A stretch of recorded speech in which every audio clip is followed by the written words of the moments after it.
What's up? Who we have in the house today? It's one and only Diego Sechi. He just said to me, that's how you say it. Not Sechi, not, what was the other option? Sechi if you're friends, but I said don't fuck it up. Like, as you know, I come over here, you know, you got your podcast and stuff, and of course you want to make me look good. Start from my name right. So, yeah. Exactly. Thank you for having me right, and thank you for having me here. Dude, you came from London all the way to Reading on the train. How was your ride? Was it right? It was awful, but yeah, it's good. Come on, who calls me out on a Saturday afternoon when I'm so busy doing my shit to come all the way to Reading? I wouldn't come for anything, but I know you for so long, and I was so looking forward to see you again, and you know, you got away with it. Because I thought it was like a really great way to catch up, you know. How long do we know each other? When do we meet? When was that? Like 7-8 years ago, yeah. It must be. Yeah. And we met topless. Of course, that's how I meet people usually, you know. So sometimes they see me dressed up, they're like, listen, is it you? Yeah, or, you know, they don't even recognize you. I was at the gym like a couple of weeks ago because I'm, you know, quite known around when I go around, even in Italy, you know, they know my parents as well sometimes in town or whatever, because I done like quite a lot of stuff there. And I was at the gym, and then there was a girl on the bicycle training, and she's like, you know what, you look like Diego Sechi. I was like, shit, you know, they always tell me that. Like, I know he's hotter than me, but anyway, I look like him. I know, and you know, you just take the piss sometimes because, like, come on, man. There's a very famous interview when Rowan Atkinson, who played Mr. Bean, he was saying the story that someone comes over to him and says, "Listen, you can actually make money like Mr. Bean's double." Yeah, and then he's like, "I am Mr. Bean," and the guy's like, "No, you're not." that is. What about that Charlie Chaplin competition? There was like a historical story where Charlie Chaplin competition, like of the best double of Charlie Chaplin, right. And he actually got into the competition and he got third. Wow. So yeah, you have to read that story. That is insane. Also, there was with Adele as well, was similar. These Adele lookalikes, they would compete and they would go and sing, and Adele just gets on the stage and she starts singing, and this one girl, she's like, it's like, no, it's not. And then it's like, yeah, all the girls will start crying. Adele made a huge transformation. We see her recently. Adele. She lost a lot of weight. Shit, yeah. She looks like another person. Yeah. Like me with clothes on or off. So yeah. It's like movies. People ask me about actors or whatever. I don't watch a lot of TV. I just watch stuff that I'm interested in, like, you know, maybe when you're in it. And you know, I love it. But hey. There you go. That's the first time. There you go. But yeah, I'm not into action movies a lot. I don't know. It's just the good old movies, like Jason Statham first movies and stuff. Like, are you a big fan of him? The Transporter or whatever, like that kind of stuff. That was a classic, wasn't it? Now all these other movies, I think they tend to follow a similar pattern because, of course, the guy always wins and everything. So. And they try to kind of like a copy, or, you know, because that was successful, they just kind of try to follow up and getting that way. Anyways, okay, can you tell me a little bit more about where you from, where you were raised, a little bit about your childhood, just kind of a little opening. Who is Diego Sechi? So, I'm Italian. I was born in Italy. I'm 29 now, so I was born in 1992. And I stayed in Italy pretty much until I was 18, because of course I studied there and I was going to high school and everything. But then I was already like passionate about speaking in English. So then I wanted to learn English. I wanted to go outside Italy because I was already feeling a bit like closed and a bit like a big fish in a small pond sometimes. Hey, I love that expression. I want to do stuff, you know, like I have to be challenged, you know. If all I can do here is this, I want to actually get higher. So I need to be uncomfortable in a way, and I need to move where I want to do something. And I was already into like looking good, having muscles and all of that, because I was growing up watching wrestling and the WWE and stuff, and that's how they got me so into like lifting. And I was wrestling as well at the time, so I'm a former wrestler before. I was a You former used to do wrestler. wrestling? Yeah, of course. Oh, I told you that. Because I started doing BJJ now. Yeah? So you can teach me a thing or two. Everybody, yeah, we used to teach BJJ's athletes on the floor, because once you get on the floor, then we're so good in pinning you down and everything. So then once you start defending yourself, we're actually teaching them how to get out the defense and actually twist the thing around. But for us, once you're on the ground, it's finished. So we don't go over to in terms of submissions. Yeah. It's good. I was in the national team of Italy. Wow. When I was a sick. junior, and my coach is the best in the Italian history. So he won 2 golds and 1 silver medal at the Olympics. Wow. And then What's a his friend, name? it's called Vincenzo Maenza. And it was in the 48 kilos category, so but that's what kind of beautiful about wrestling, is that this little kid can actually throw you everywhere, because of course you play with your balance and the with physics, power how and it strength works. of the opponent. So I'm waiting for you to push everything into me, and then I decided how to play it. And then a friend of mine won Beijing gold in 84 kilo category. So I was already like doing it at a high level, and I was like 15, 16. So I already kind of built my sportsman athlete's mentality at the time. And then of course I switched into fitness, because something that I had was there that not a lot of wrestlers had, like the definition and the muscles and the symmetry and proportion. So a lot of like wrestlers are usually like really bulky, but people like were coming to me after a competition. Oh, you look great. Look at your abs. Look at your shoulders. I say, yeah, but I just won my wrestling competition. Like, I'm good. Yeah, but look at that muscle, whatever. So there was something there that people like to aim for, and they try to ask you, how can I get there? So then I got into fitness, and it was pretty successful as well. And being an athlete of these like lower, let's say, second class sports in Italy is not what gives you a future, So for as good as you are, when you start being 26, 27 as a wrestler, you start maybe ending your career. And if you get injured, you ended it before as well. And all you got to do to be able to train is get into, we call it like corp. Like it's kind of a police or a fire department or whatever. How do you call them here? It's like... well, I know that you guys call it in Italy carabinieri. Yeah, we have many. We have carabinieri, polizia, police. State police. But just in general, like a force, kind of a group, like a group or something. Yeah. So they have. I'm not sure. Is there a name for that? Yeah, all of them. They have their sports team. And so, okay. of course, they pay a salary to train and actually get results for the Italian team. But, once your career is finished and you got no degree or nothing, because, of course, you've been training all your life, what do? You're a policeman. And you just stay there on a maybe lower wage and just go on. Or try to teach some kids and stuff. But that was not really motivating for me, in a sense. So... all I gained from that was the really like good discipline that I had and the motivation that I having pushing forward. So as you know from Brazilian Jiu-Jitsu, whatever, once you're on the floor and you keep going, there's no like, there's no giving up, there's no stopping or whatever. It's not. How like did you get into wrestling? What happened? Did your parents take you? No, because I guess as an only child, I always been performing better, I think, in individual sports. I did all sort of sports since I was a kid. I did tennis, I did soccer, I did basketball, rugby, I did fencing, I did horse riding. I did a lot of stuff, and I always loved to do sports. And my parents always forced me to do sports, but not like one single sport, but sports in general. Yeah. So they liked you to be well-rounded and... Yeah, they always like push me to go out the house and do things, and that's how I grew up. And that's why I can't understand now these new generations, in being inside and stuff, because it's me. I just go and ring to my friend's house, and there were no phones or whatever at the time. You just call them out, and then you go home when it's dark, and you just play all day. But it just shapes your mentality and personality as well towards people. You have to be there arguing and fighting and playing together and playing a team and reaching some goals or whatever. So all the other sports that I did were good, and I was using, let's say, my some excuses like, oh, I have my girlfriend here, I have my best friend there, whatever, take me to tennis, take me to soccer, whatever. And then slowly I started going into more of a physical side of sports, and there was an afternoon class for wrestling in my high school as soon as I started high school in the first year. And I did that first training, and I kind of liked it. And these sports, like contact sports, are the sports that you either love or hate at the first time. There's not like halfway say, oh, maybe I like it better.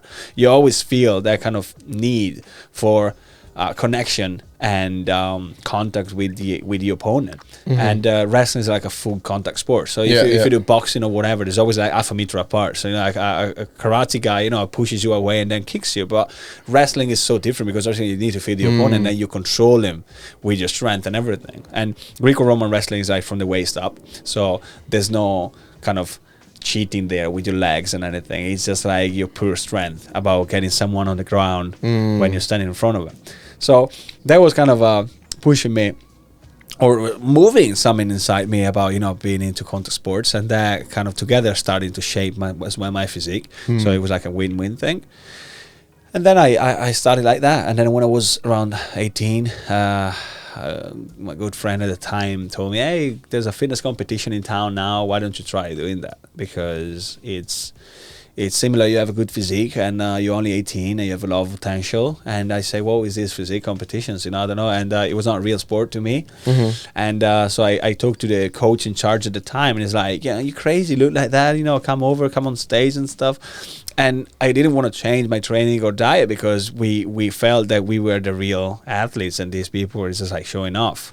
So and it's like, no, you didn't have to change anything, just come on stage and do that. So I just trained for 2 months for that, and I won the nationals at the time, and I was 18. So I said, what was that? What fitness competition was it? It was a Muscle Mania at the time. That's why it was called. And you were 18 years old. I was 18, and jumping on stage and winning against people that did it for like 7-8 years, it was a great feeling, and you start understanding that maybe you have something different, right? Because it's like, oh, I didn't even put much effort in this, and I did a great result. Well, the thing is, like, you actually put a lot of effort, but not knowing about it. You were doing wrestling, but it's somehow. So as you were saying before, typical wrestlers, they don't have a very good definition, but your case was different. Or in those 2 months, you said while you were preparing, you actually get that definition? No, because of course they added some exercises to my workout. So basically with wrestling, we were going to the basics. So we just got bench pressing and clean and jerk and pull-ups and deadlifts. And that's all you do for wrestling because, of course, it's helping you when you're in a fight and when you're in a match, because of course you need to lift your opponent, whatever. So there's no need to do like lateral raises and stuff like that for the details of those muscles. So them 2 months I just added some isolation exercises just to add more of a quality in the overall physique that I was bringing. Did someone told you how to do it, or you just did your own research? That coach they was bringing like a good team of athletes, told me how to do it, what to do. And so it got me kind of hooked into the whole thing because the group was there, the group was solid. We were meeting like every week as well for posing, because there's another big thing as well. And once I was finishing like high school at the time, I was running out of high school and driving my little scooter to this gym like 20 miles away just to get the posing or whatever. And so it was kind of something that it started off like in a nice way. So I was not alone. You actually end up being a part of a group that respects you and then sees that you really can make it in this, and then you actually push them back because you're like, shit, guys, let's do this together. And then of course the competitions were in different cities, so then you travel together. It's the whole experience about going for an event, in any sort of sports. If you're doing motorcycles, if you're doing swimming or whatever, you go there with a team and you make it. But it's not just the results that you have, it's something that feels good about the whole experience, about being there together and cheering for each other and pushing each other if you're against each other. But then at the end of the day, just go back together. And but wouldn't you get this very similar feeling for when you did wrestling? Yeah, of course. But when I was wrestling, there was no group because I was just mostly there with my coach. So it was like a coach-athlete relationship because I was, at the top of my game, in a way. So, the coach. So there was not really big community for you guys to train with and to have like. I was like, when I was 15, 16, I was catching the train and going to different cities like 3 times a week. At 15. So usually people don't do that. And I was like getting the train and getting maybe 2 hours train ride to have another opponent, and we were training with all these people from East Europe because they are like the best countries in wrestling. So we got Romania, Bulgaria, Estonia, We got Russia. Cuba was good as well. You know, is different. Anything from Latvia? No, yeah. Because Latvians, Yeah, were but quite Latvia's well good, known yeah. as Greco-Roma. I remember, it's funny that you mentioned karate. So I used to do karate. I started when I was 13 till like 17. I became a part of Latvian team, and it's very funny that I can relate because I used to travel every week, and I would go travel for 2 hours, get on a train to go to this place where the Latvian team was training. Because in my little town, I just had a couple of opponents, so there was not much to do. So I can very relate it to that. And I just so kind of annoyed with myself when I moved to university to Riga, to capital. I remember in my university they had actually Greco-Roman team, but at the time I was just so into dancing. I wanted to do hip hop. I wanted to do what's up. Yeah. So I wasn't really. Don't dance too much. Yeah, and, but right now I just wrestlers. I wish I would have that, because starting BJJ I have quite a big advantage strength wise, because the gymnastics, because of the circus stuff what I've done. And but literally, I'm not kidding you, yesterday after the job we did on the stunts, some guys were coming together, and this one guy, he has a very good experience in wrestling, and he was showing us some moves and stuff, and I was like, but that is really I don't know why you assume that, I assume, that's me, that we look into fitness models or fitness who compete in that, we just assume that, they didn't do any other kind of sports. But you come from very, very active background. That's crazy. That's really cool. Well, I'll show you something later. Hey, after so the now I'm in trouble.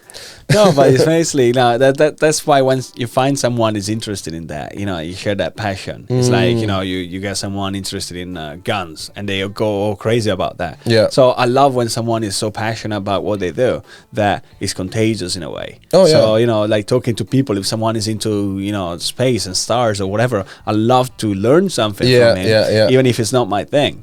So then if you're starting off somewhere, then if I can help with something that I've done for so long, it makes you feel good, because maybe it's just like one word or one movement that I show you that will help you forever, because there's something that maybe when you're doing something, someone teaches you in a way that you never forget. Every time you do this in the future, like how to set up this microphone, whatever, if they tell you a little trick and how to do it, you'll always do it, because it's interesting, and it comes from his experience, and he made some mistakes before, and now you learn from that. You learn from their mistakes. Now you learn this instead of doing from your mistakes. Because people say what is the best way? Well, you from your own mistakes is great to learn, but how about you just learn from someone else's mistakes? Someone tells you everyone did almost everything already, so you have to learn. Oh, that's great.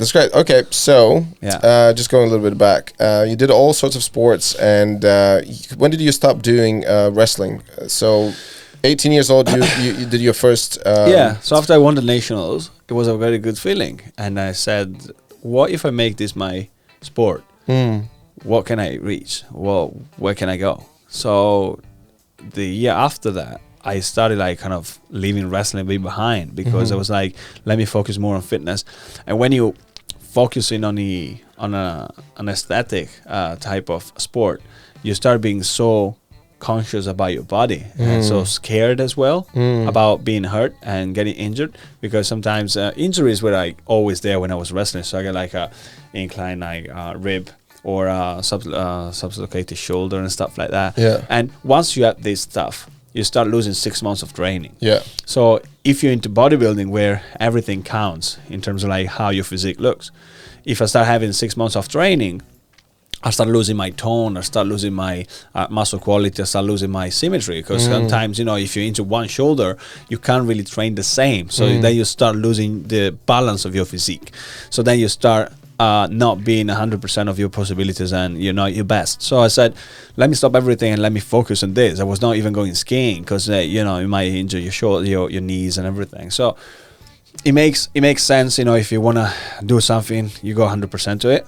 And that's how I always been. And I always gave myself, I gave myself a year, and I say, let me see what I can do next year again and the same competition after 1 year of training.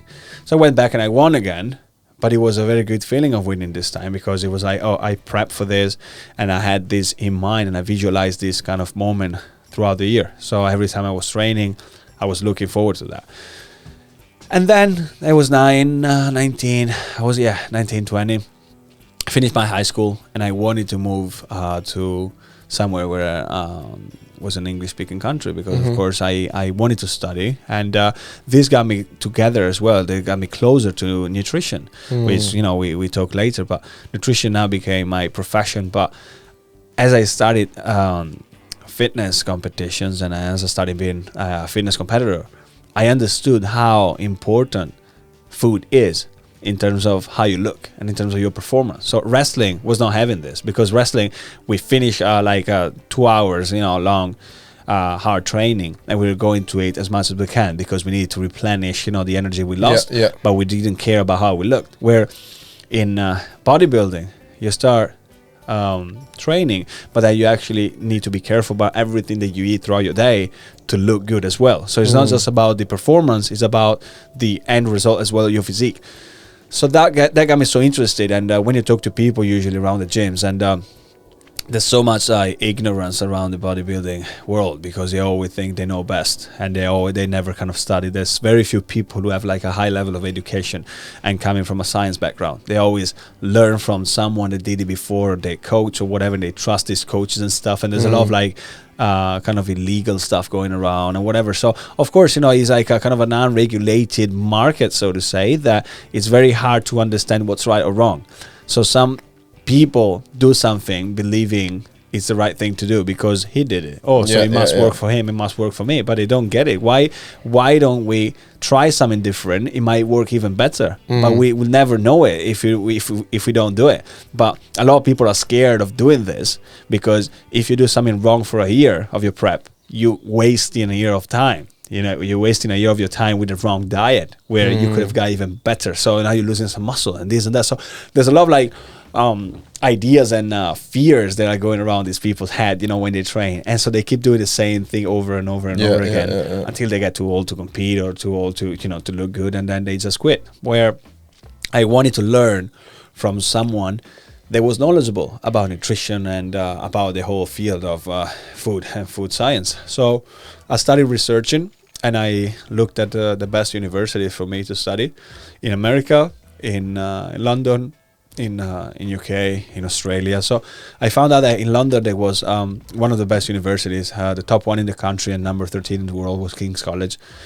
And so I applied for like 3 or 4, because at the time when you apply for different and you don't know which one is going to accept you. Actually, this one came back saying no. But then I said, listen, you guys are the best. I want to study there. Listen, you guys are making big mistakes. Do you know who I am? And then they knew, because they accepted me. But there was just like 20 places a year. Wow. And of course, they require like a high level of English, but at the same time, they require a high level of motivation for what you do. So I'm a surveyor in Italy. That's what I studied before. So you know what a surveyor is? It's like before an architect. So I can design houses in Italy. So an architect designs bridges and big skyscraper. A surveyor mostly design like houses and maybe streets and stuff like that. It depends on where you're working. What is the English name for that? Oh, they call it surveyor. Surveyor, wow. Yeah. So anyway, I did that because in high school, you got a career. I could have gone into that career. A friend of mine, a lot of friends, that studied with me, they're still doing that. But I was more into sports and I was more into nutrition. So when I came here and asked to study nutrition, they're like, oh, you didn't do enough science to be accepted in this course. And I said, no, I did. I studied this in high school. So I had to go back to Italy to get all my programs approved by the teachers that taught me about the cell and this and that and the organelles and whatever you have in your body and biochemistry and chemistry at the time, for them to understand that I did something. And so they told me, listen, we give you a conditional offer now, meaning that we accept you if you do something. So then I had to study 1 more year just for chemistry, biochemistry, and biology, chemistry, and physics, just to have the degrees, like the marks that they wanted for me to be into the course, to be admitted. And then that was not even it, because after I finished that, which, King's being like one of the top in the country, of course they have different criteria and they get harder as they go higher in the rankings. So they asked me for like two A's and 1 B to come out with this course, these course marks. And I came out with like when I start in 2 A's or whatever. So I was really like showing them that I wanted to do it. They asked me for an IELTS test. And then once you get this criteria, they say, okay, we're going to invite you for an interview. And so out of like thousands of people applying for that, 170 got called for an interview, and they need to pick 20 out of these Wow. 170. So these are so competitive, but I was already kind of doing what I wanted to do, because I told you I was not pushed in Italy. So as I moved here, I said, shit, I'm into this thing. That's and there's no plan B. I need to do this. So in that interview, they asked me a lot of stuff about science, about whatever I knew. Because, of course, they ask you something that is harder and harder and harder to understand how much you study for yourself. And so at the end, well, a bit funny, because, we Italians, and I said, listen, if you keep asking me this hard question, if I knew it, why do I come to you guys, to learn? So you never know if they took it the wrong way, because English people sometimes they get it differently. So like shit, I might play my game here. I might actually play my spot, but it worked. And I said, and then I said, listen, I love doing sports, and I love how nutrition shapes my sport and stuff. And they're like, oh yeah, we can see you do sport, whatever. So your personality as well played like a big role in there, because of course they start knowing me better. And then there was a meeting around that after the interviews, and I was talking to the headmaster himself, because he was interested into my competition, because I was having my meal where everybody else was actually eating whatever food they put there. I was having my meal because I prep at home. Because I say, hey, listen, in a week time, I have my European Championship that I need to compete at. So they were like into what I was doing more than like anything else. So of course, sometimes in life it comes down to how you are, how you present yourself, but you need to be really honest and genuine. Did you see some students who were trying to get in and they were out of shape? Did you see any of those? Of course. It doesn't Did you went and asked them, you want to learn about nutrition so you can get in shape? Yeah, and I say, listen, contact me in 3 years' time when I finish this, and I help you. But so that altogether, how long it took you? 4 years. So it's 3 years, studying plus one extra year. No. How long it took you to get in? You said so you had all these challenges. Yeah, so they gave me, since I have from when I applied, it took like over a year. Because when you apply, then you jump into that course, and that course was 8 months. And then 8 months, it was running from January to August instead of from September to September. And then in September, the year was starting for university. So I did 2 weeks holiday, not even that. And then I studied into uni, but I didn't really care, because that's what I wanted to do.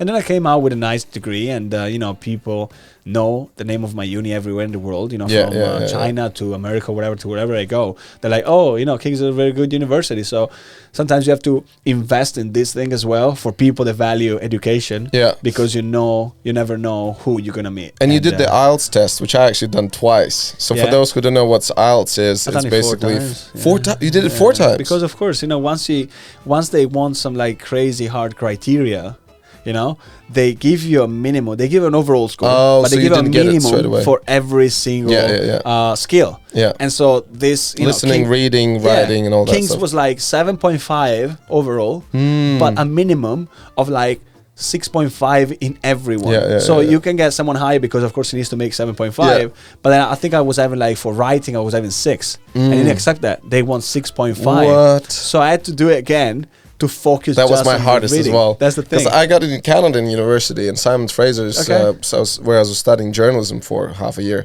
before I got kicked out of Canada. That's a different story. But that is, and I love when you said like when you felt, oh, this is challenging. I need this, and then straight away, that's your personality. That's who you are. It was like, if it would be too easy, what's the point? Which is really cool. It comes out to from everyone doing sports, I think. And now when I work with so many of my clients as well as an online coach, or see my patients in the clinics, then it comes down to them not having this mentality sometimes. So I was like, it's not food or the right training, whatever that stops you from doing this, because anyone can go on the internet tomorrow and download a diet or a healthy way of living, but they're not going to stick to it because the mentality is not there. So if you come from sports, I always admire and respect like athletes because they have that mentality of pushing through and not giving up. So if you apply that mentality and discipline, that's what I do mostly with my clients. I try to give them and pass this on to them of not quitting. So once they go to the supermarket tomorrow, they're not buying chocolate, not because I said so, because they know why they're making this conscious choice now on themselves. Awesome. So, this is the perfect ending for the first half. For the first bits. Where's the music? Where's the music? Hey. Okay, we'll be back in a second. This is better. Okay. Diego, back in our studio. What else? Show me the others. What else we have? That's when someone is very funny. Then, hey, if you tell a joke, I will do that. Tell me a joke. Do you have a joke? 2 Italians come in a restaurant. And then? That's it. That's the joke. And the mystery's out there. Okay. Yeah, that's when the joke. This goes work. for the joke. This goes for the Italian joke. Yeah, and then we just have that. Oh, a little laugh. You should go for like a sexy voice announcing your I podcast. can actually. Those people. I can actually do it. I can record this thing. Podcast. Renars podcast. Everyone, watch out. That sticks to people's head, you know. Yeah. Look at you. Like this is Diego's Instagram. Oh my God! I remember when you posted this one. I just like commented, "Can he do a backflip?" Because this is my thing. I always like try to say like, well, how can actually that physique can do stuff? Yeah. Can that physique do the stuff? And I can't say that to you anymore because you are freaking wrestler and shit. From like other sports, do you do anything else? I saw you posting some about tennis. I mean, do you still do it like quite regularly or just a little bit for fun? Yeah, I got back into tennis now like quite recently, and I was in Bulgaria over the summer. Mm-hmm. And I like it because I used to play before. Yeah. And now as I got back into it, some people that were teaching me or whatever, they're like, oh, you played before because you got potential, whatever. And that's, again, you know, something what you've done in the past. And that muscle memory. Something, you know. You say, oh, these people say I got potential. They got no interest in saying that. You know, let's see what we can do here. Maybe get up to like a tournament level of whatever. But the thing is that like your discipline, sometimes they need to coexist. So to play good tennis, I will have to lose a lot of muscle mass and maybe be a bit unbalanced as well. This was mostly to show people that you're doing something different or whatever. Here was in Italy. But yeah, it's interesting because then you start practicing and you start... Oh, that's a good sound. Okay. I know. Look at them moves. Nice. I don't know, why is it so small? Oh, because maybe it's on it's in landscape mode. Cool. But yeah, and yeah, some workout tips or whatever. Some clients, any other stuff you still do? I like play table tennis, man. Are you good? I'm pretty okay. No, I'm not. I grew up, we didn't really have table tennis. I think the first time I played it was in university. We had a table in student dormitories. Okay. But I'm like very, very basic in that kind of stuff. I played a little bit of pool. My main stuff was football, basketball, volleyball. And it's sometimes people just get freaked out, like, how the fuck I can play volleyball so well? I was like, I grew up with that shit. Yeah. It's literally, we sometimes would go, one day would go football in the morning, basketball afternoon, and volleyball in the evening. Yeah. So we'd always play ball sports. And I think for me, like when I continued doing karate, it really helped me for my coordination, for movement, for balance and stuff like that.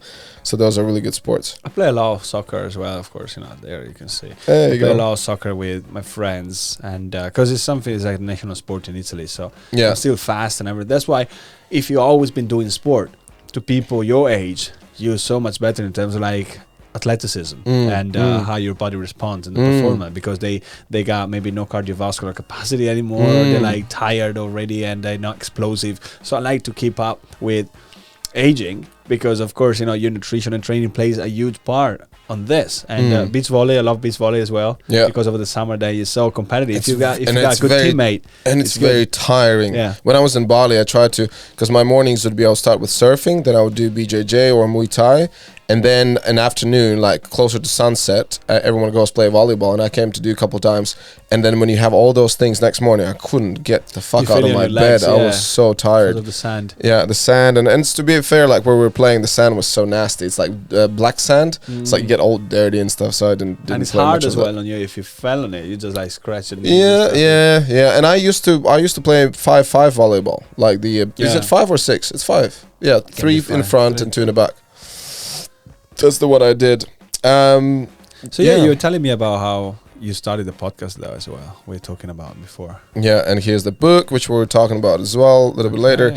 Okay, so what I wanted straight away in a previous segment, you mentioned about nutrition and all that stuff we're getting into. First of all, what is your opinion about the thing about steroid stuff? And do you, because like, I never done steroids. I used to work with people who've done them, and I think they kind of overdid them, or they didn't really know what the hell they're doing it. I think there could be benefits of it if you know what you're doing and if you have like certain like the amounts or whatever. What is your stance about all of this? I feel that everyone kind of is in charge or is responsible for whatever they put into their body. Yeah. And being a sports nutritionist myself now, I finished my master's degree as well in sports nutrition, and we work closely as well with the UK anti-doping organization as well. Right. So when they test people doing sports and stuff, and we usually found that all these illegal like substances are actually more present into the low level of people just do it recreationally, right? And which sometimes doesn't make sense from the outside and is absurd, but at the same time these people just want shortcuts to get there. I was just about to say they want to cut their corners. It's crazy. Like, listen, you're going to the gym maybe 3 times a week, for fun after work. What's the point in taking so much stuff that first you didn't even know what they do? Secondly, you get it from someone at the gym, which of course comes from the black market. They're not tested. They might actually give you a lot of side effects, which sometimes you can never recover from, because of course it creates an imbalance in your hormones as well, in your hormonal homeostasis as well. And thirdly, why do you spend extra money and extra health on something that doesn't even give you money because it's not your job? So I understand some people may go in full on and they understand that that's beneficial for them, meaning maybe you get in shape for a competition or for a movie or for whatever you have to make or to do, you that symbol, and people expect you to look like that. And of course with aging you can't allow your body to age, so that's why a lot of people record to all different methods of not aging. So from in America there's like some aesthetic surgeons they call now, and it's all legal. They tell you how to maybe do testosterone replacement therapy and all of this, because of course slowly with age your testosterone levels decrease. And then, of course, you need to actually up it up a little bit, you top it up. And it's normal because, of course, you want to keep the same level of feeling as well and performance and strength that you have when you're lifting. But a lot of other people just not knowing what they're doing, I always kind of try to push them or teach them the right way of doing things in terms of like get a feeling of nutrition, get a feeling of training, get right at it and understand when your body is working at its best. I think when you said it before, like the people who are usually doing steroids and they want to do shortcuts, and that's where you can go and kind of talk about the social media. So which photo is going to be liked the most? Oh, when you're buff and you're muscly and your veins are popping out. And unfortunately that trend goes there, and a lot of people try to look up to these bodybuilders and thinking like, oh, if I take the steroids and if I do that, I'm going to look like that, and I'm going to get obviously the attention, and dopamine is going to be going through the roof. So it's all these kind of reasons. But you're right, even in like what I do, like in gymnastics and training, and you do backflip, for example, a lot of people think like, oh yeah, this, and like these TikTok horrible, I'm not gonna go that far, these annoying videos when they're like, oh, you just break it down, so you need to do number 1, jump up, number 2, tuck, number 3, see the land, and you open up. It's like there's so much more involved, and these people go and try to do that and they break their necks somewhere. So when you go to gymnastics and the coach actually breaks it down, what the things you need to do and how to do it, and for me it was like I started learning backflip when I was watching Jackie Chan films, and I almost literally broke my neck in my garden jumping off the chicken coop's roof.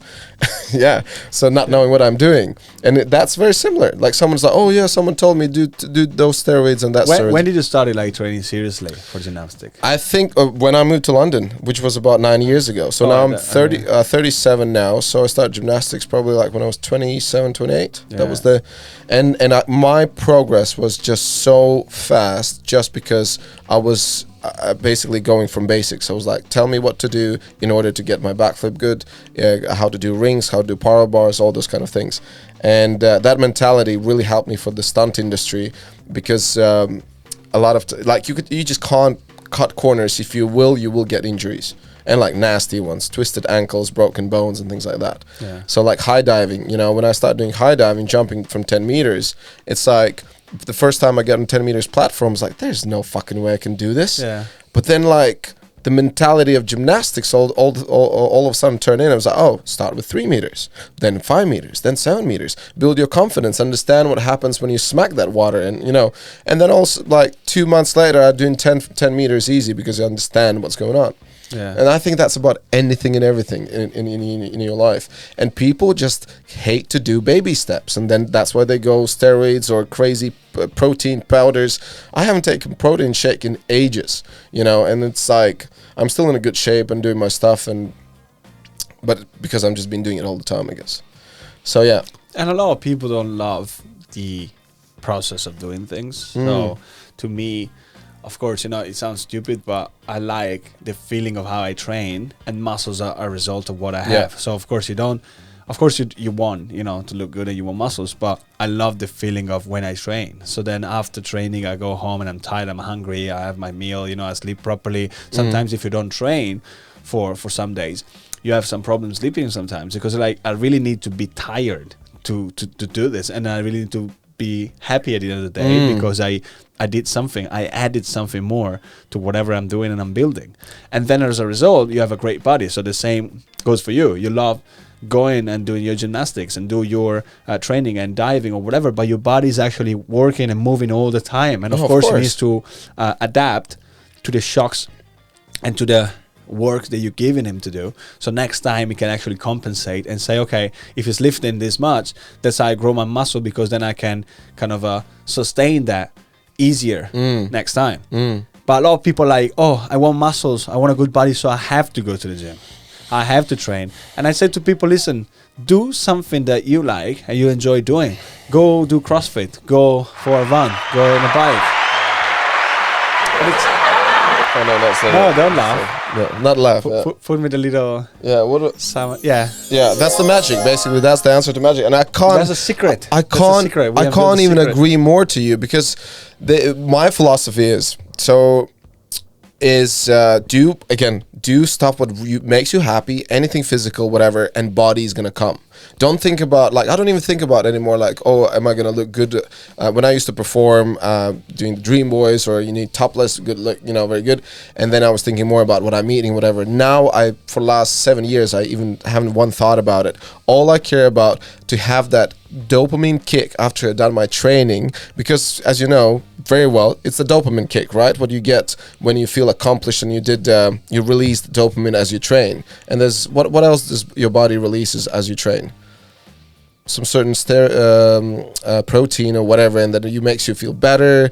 So anytime if I feel shit, and I hear this a lot from other stunt guys, from gymnasts, they're like, literally, you have a shitty mood, it doesn't matter what training you do, and if it's wasn't very successful, you're still gonna feel better. What happens with your body there? No, so mostly, you release some sort of substances that are similar to drugs, because of course drugs get you there, and they get you in that state where you feel accomplished, but at the same time it works in a synergic effect where cortisol, so the stress level, goes down. So of course, if you have less stressed, you already feel good. So your body releases cortisol. Is that what it is? No, cortisol, is the stress hormone. Oh, okay. But at the same time, this decreases. Oh, it's decreased. Because of course, if you hold it in from a long day at work and stuff, you don't go anywhere to distress. That's like building up, and there's a lot of other consequences related to the buildup of toxins in your blood, high cholesterol, high blood pressure as well. And these in turn can lead to a lot of chronic diseases as well, and conditions. So if we use training, it lowers your cholesterol, your cortisol, and then increases as well your dopamine levels and serotonin. That's what you're looking for as well, serotonin, right, which in your brains acts like kind of almost like a reward hormone, where you feel like, oh, I did a good job, and that's what I'm having. So it's like that kind of feeling that you're experiencing in your brain, together with less stress. So it's all coming together. You're like, shit, I need this. I need this again tomorrow. I want to get more and more and more. Yeah. So that's why you're hooked into training or whatever activity you do. So why do you think some people don't get that feeling of, I know that I can't live my life without training. If I don't train one day, only if I'm getting I had a nasty injury. But even then, if I had an injury, I know I feel shit because I do want to do something. But then some people just don't feel like it. How come? Because I guess we're all different, but it's the way we been like brought up. Mm-hmm. You know, as I said before, my parents pushing me to do sport. They kind of taught me how to feel that. So I think you have to be taught something. So that's why I'm saying to you, passing on to my clients this mentality. And even if they're like 40, 50, we can still fix that. But some people are not competitive. You know, it's not in their blood. So when I play anything, I play Uno cards and I play chess and I play something, I need to win. I don't care if it's like if it's like now, let's see who's drinking this faster, then I have to win. You know, it's in my blood. We're gonna have a beer later. One glass you of can beer. Drink beer. I hate beer, but you hate beer. but if it's a challenge, I can still drink it. You know, so that's how I am. Yeah, if it's a challenge, I do it. But some people, they play for fun and they're like, oh yeah, I won, I lost, whatever, you know. It's not whatever, you know. Otherwise, why do you waste time in just playing? Like, you know, you go to the beach to play this beach volley, right? And you play against a team who just like to have fun. Yeah. Once they don't do a couple passes right, or they don't smash you, whatever, and they just lose the ball and they start laughing at each other, like, I missed it. It's not like it pissed me off, you know. You can't play in my team if you do that, you know. And if you're against me, then I destroy you. So that's how it goes. I love it. I love it. Me off, man. Listen. This is why same goes for you, I guess, right? This is why I'm doing podcasts, because I would never know these things about you. This is so cool. I totally can relate to you. This is the story. You would know if you play against me. Dude, this is the story. I went to Canada, lived there for a while, and I joined this volleyball team, right? And we would be playing this like little tournament. And as we play, this one girl, she's not getting the ball. Like every time it goes to her, she's just losing it, and obviously we're losing it.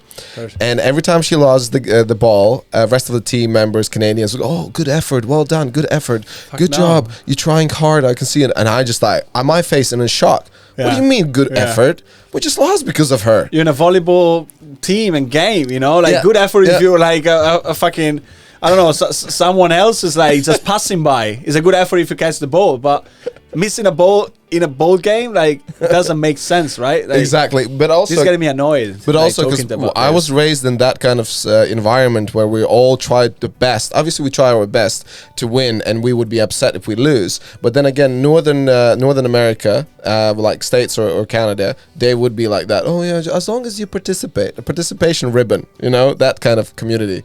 Look at it. Diego's gonna blow up in a second. He's like, fuck that. No, it's like that guy that created that quote about saying the importance is not winning, it's just participating, you know. I guess a loser made that because, you know, of course, like, you know, come on. But also, like, it's important to participate, whatever, because some people can look back and say, okay, try, like me, last year, I came second in the world. I did my world championship and I came second in the whole world.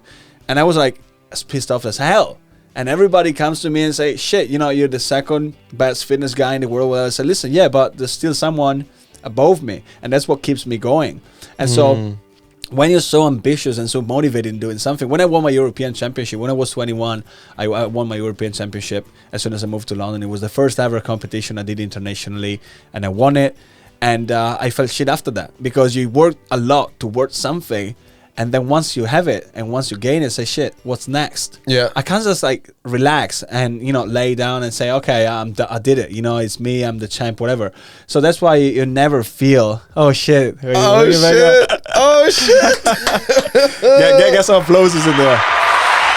Look at this. I'm next to the legend. I'm next to the legend. Look at that. If someone doesn't know, I'm on the left. Yeah, just so I'm not Rowan, other legend. But how crazy is this photo? I'm actually standing next to, like, look at that. What place did you take this one? It's a TFE competition. Yeah, this was funny because I was at this arena last weekend because I was a judge in a competition. Addleston, is it? Addleston. No, I was at Miami Pro. St. Albans. St. Albans. Yeah. Sounds like Addleston. So I was a Miami Pro, I was a judge, and then I brought an athlete of mine, and it was his first ever competition, and we won this competition.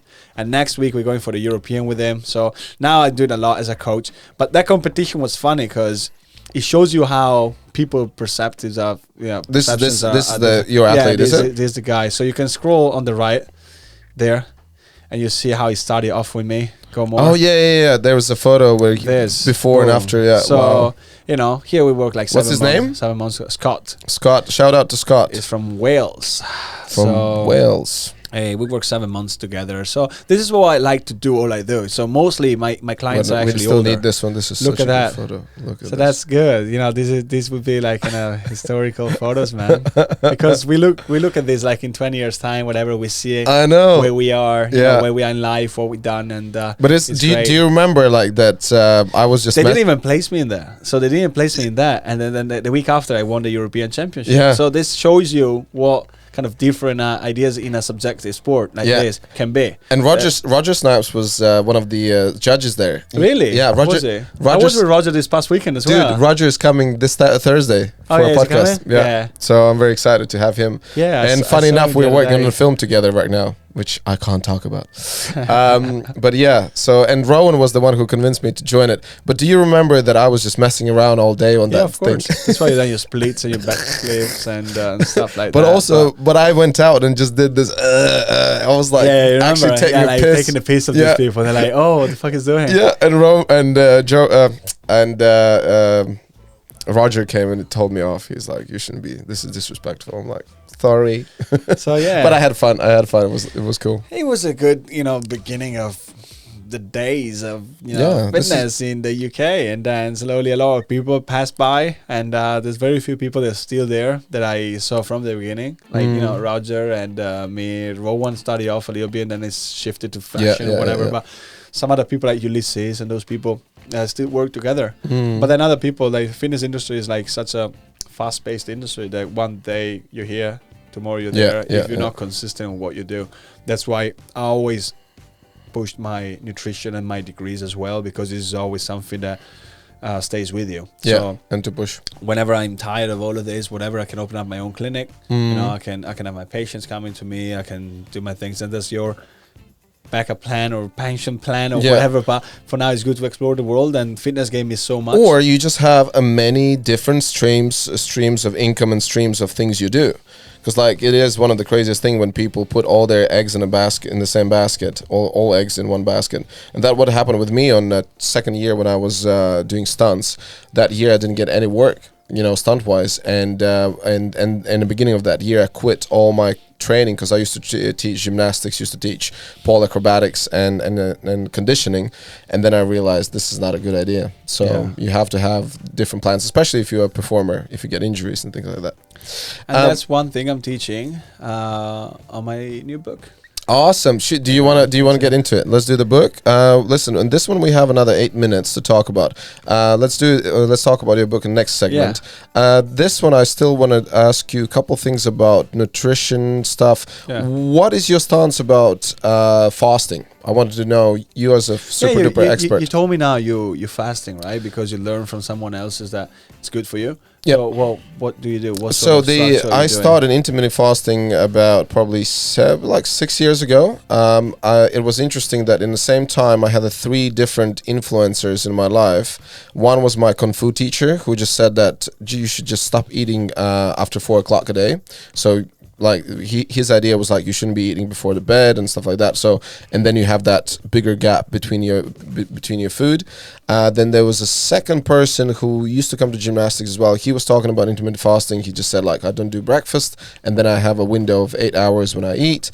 And the third one, which is was on my podcast, Dominic Rapson, and he lives in Bali, and he's done like 15 years of researching about dieting and diets and nutrition, and he lived with tribes, and he traveled to different places, and he said like intermittent fasting or fasting in general is one of the greatest things you can do.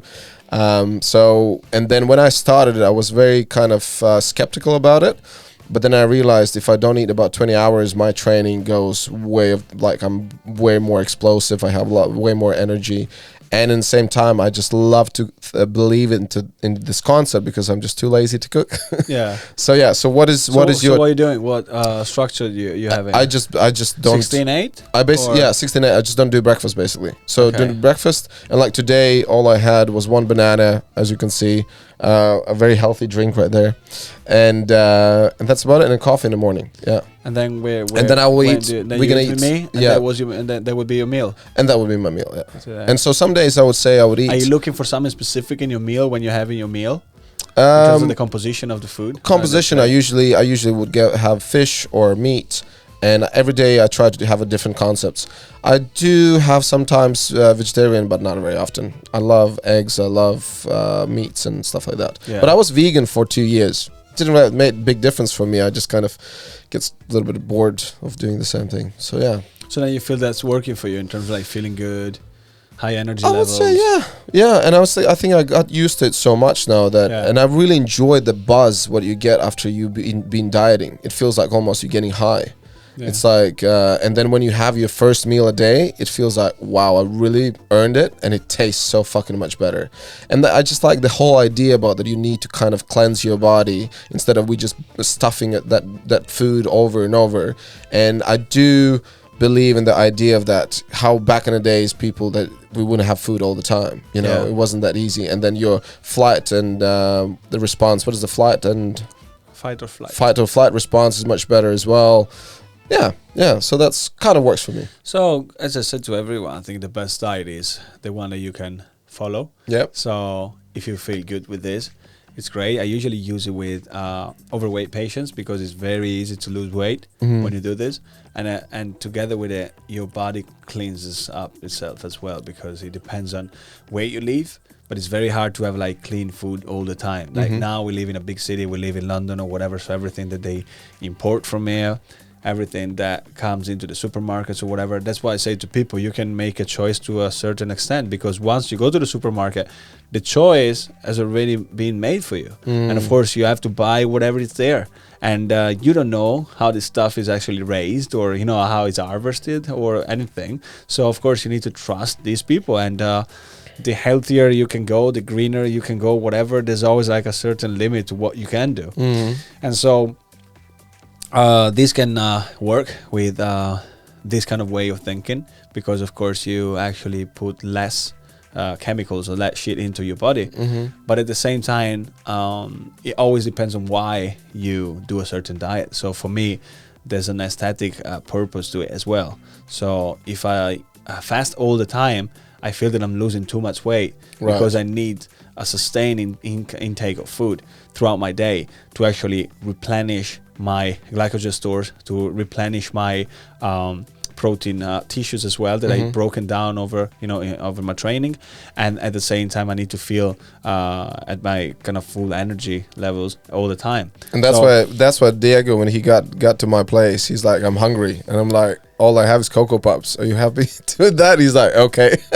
That's how I am, like, because if I'm used to eat these often every 2 or 3 hours, then I'm hungry, because your body needs that. So compared to you, we might have mostly maybe the same like amount of calories in, but I actually broke them down through the day. So of course, you know, got a kind of a sustained release of these calories and nutrients that I have into my body, but it's a bit of easier job for my metabolism to absorb that and to process that, because it's smaller meals and they get into my system quite rapidly, instead of having a big meal and then your metabolism needs to switch on again. That's the one where I'm trying to figure out, and obviously you know way more than I do. But like, so when I was part of Dream Boys and when I kind of got more into fitness, I did do 6 meals a day. So all the prepping, and I would have quite boring. Obviously, that's, you know, boring because I made that choice. Well, I would have like tuna and chicken and whatever. So it was like, oh, you always need to prepare that. And I don't know if I feel any different that way I look, or I definitely feel like I have more energy when I fast and I eat, you know, less. But I can agree that when I have my massive meal, I want to fall asleep, because my body's just spending all the energy just to do that, digest. But now it's just like the question, or is it again because of the different body types? For someone, it's going to work 6 meals a day, and for someone, it's just not going to work. Would that be the case? Well, yeah, but at the same time, you're now talking, you might say you look the same, but then you got another 4 or 5 years of training on top of it. So, of course, you build more muscle mass. So it's some muscularity that stays there for years. So every year you build up. So, of course, your body will look better now than before. But if you we're tracking as well, maybe your body fat or, you know, your body mass or whatever, you might see that you're a bit lighter when you fast, because of course, you know, that energy, once it gets into your body, there's only a certain limit of nutrients that can be absorbed in one time. So it's like, let's say for protein as an example, if you go over the, let's say 40 grams per portion, after that it's kind of useless to have because your body cannot process that much protein in one go. Right. So that's why sometimes we break it down in different meals. So like with the same with, I don't know, let's say vitamin C, right? That's like a big thing because a lot of people go to the pharmacy and you get 2 or 3 different types of vitamin C. You go to all bars, 500 milligrams, 1 gram, 1.5 grams of vitamin C. So they actually take the bigger one, because the biggest one, because they're like, oh, I'm gonna have a lot of vitamin C and that cleans up my system. It's an antioxidant as well, and it keeps me healthy through the winter and stuff like that. But a lot of people don't know that the threshold for your body to process vitamin C is 500 milligrams. So it's like a water-soluble vitamin. If you get over the 500 milligrams, then you're going to pee out the excess vitamin C that you're getting in. So I can buy the 500 milligrams for £5, and you can buy the 1.5 grams for £10, and we actually absorbing the same amount of vitamin, and you're just wasting your money. Just wasting my money. Peeing out the excess vitamin that you're taking in. So talking about the peeing, so do you agree to that if your pee is white, that means it's fine, like when it's clear? Yeah. White. Fuck. When it's just when it's milk. when it's just the clear, then it's your body's supposed to be fine. As soon as it gets like anytime I have Barocca, which is the the tablet drink, so my piss gets like all yellowy and stuff. So then, does that mean that I'm just had too much C vitamin, whatever, and I'm chucking out? Or it's just the type of Barocca? No, without the multivitamins or whatever, we use this a lot with athletes. As sports nutritionists, we use this because it's the easiest method for people to understand if they hydrated enough. Oh, and okay. that's how it goes. So if your urine is, if you're dehydrated, your urine turns a bit darker and darker. And we're talking about, almost like kind of a brownish color sometimes when people start having like kidney problems as well.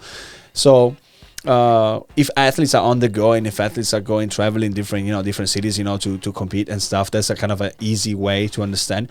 Of course, if you have multivitamins, sometimes it can trick you because of course, your color would be a bit more yellowish because it's the high amount of all this vitamin that needs to be excreted. So vitamin C and vitamin A, which come with beta carotene as well, which is like the orange part of the carrot. So that's given from that beta carotene. So of course those colors are a bit more vivid and that's different. More, just like with beetroot. Beetroot makes your piss red. Exactly. I'm pissing blood.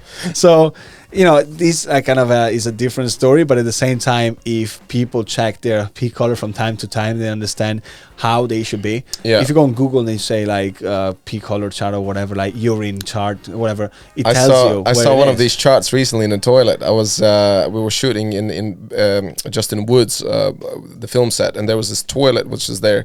And as I opened the door, there was a chart for a pee. It was like, if it's clear, it's good. If it's get yellowy, or you need to drink more water. If it's brown, you should see a doctor. I think when it's brown, it's probably too late. Yeah, of course. You're getting there.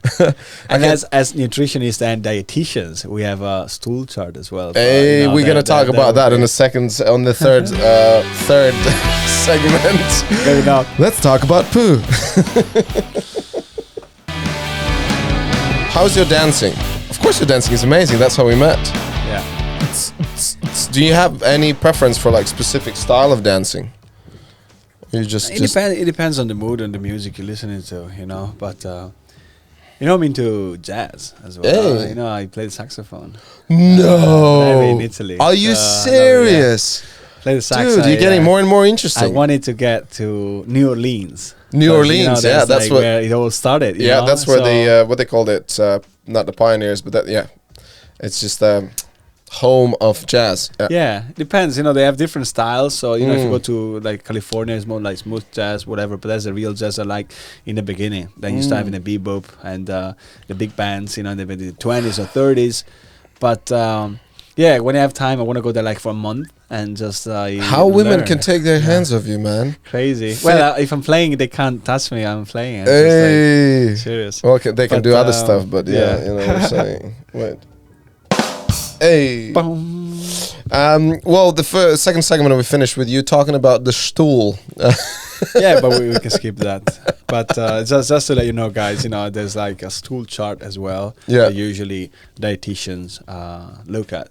If someone has like a irritable bowel syndrome Yeah, and yeah, stuff yeah. like that, like some problems related to your guts and digestion, which is becoming like a very big problem now lately. Yeah, in terms yeah, of, of like course. gut health, It's serious. probiotics and gut bacteria that you have, and to grow like healthy cultures of bacteria in your guts, and that's a lot to do with what you're taking in, and pollution affect that as well. So if we live in busy cities and stuff, it's not just about what you eat, but it's about what you breathe as well. Right, That in turn gets into your receptors, and then you start gaining weight. You start become a bit more resistant as well to different like insulin release and all this stuff. So then we got problems like later on in life, like diabetes and metabolic syndromes that is linked to that, and some people don't even know that, and they don't think of that. And I think it's the craziest thing that you say, like, well, I eat healthy, I do everything right, I sleep, I train, but because you're in that environment, there's nothing you can do. You're going to breathe that, you know.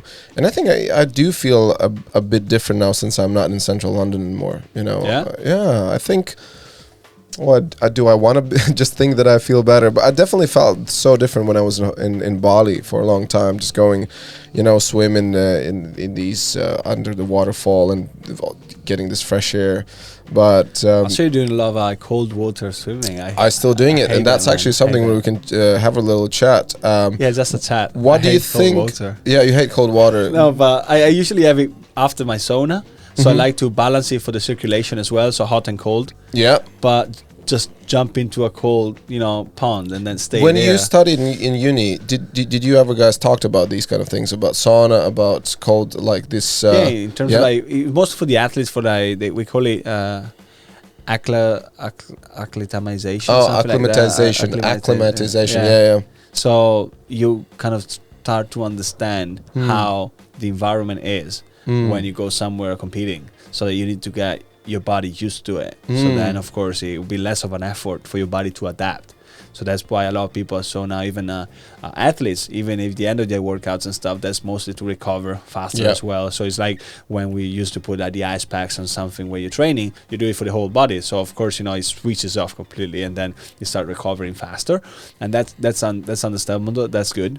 But then on the other side, I was curious about asking you, why do you do that for that long? Or do you have any goals in mind? Is it mostly something that you want to do for yourself as a personal goal?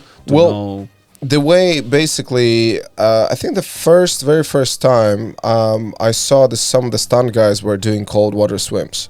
So they would go to this Lido, Hampton somewhere, and temperature 5-6 degrees, they go for a swim. And then you're like, kind of, so what's the whole deal about it? Then I think I stumbled upon Wim Hof's concept. So Wim is all about the cold water and breathing, and someone who did the Everest climb with just his shorts and sandals, which is fucking insane. You know, it's just like, it's unbelievable.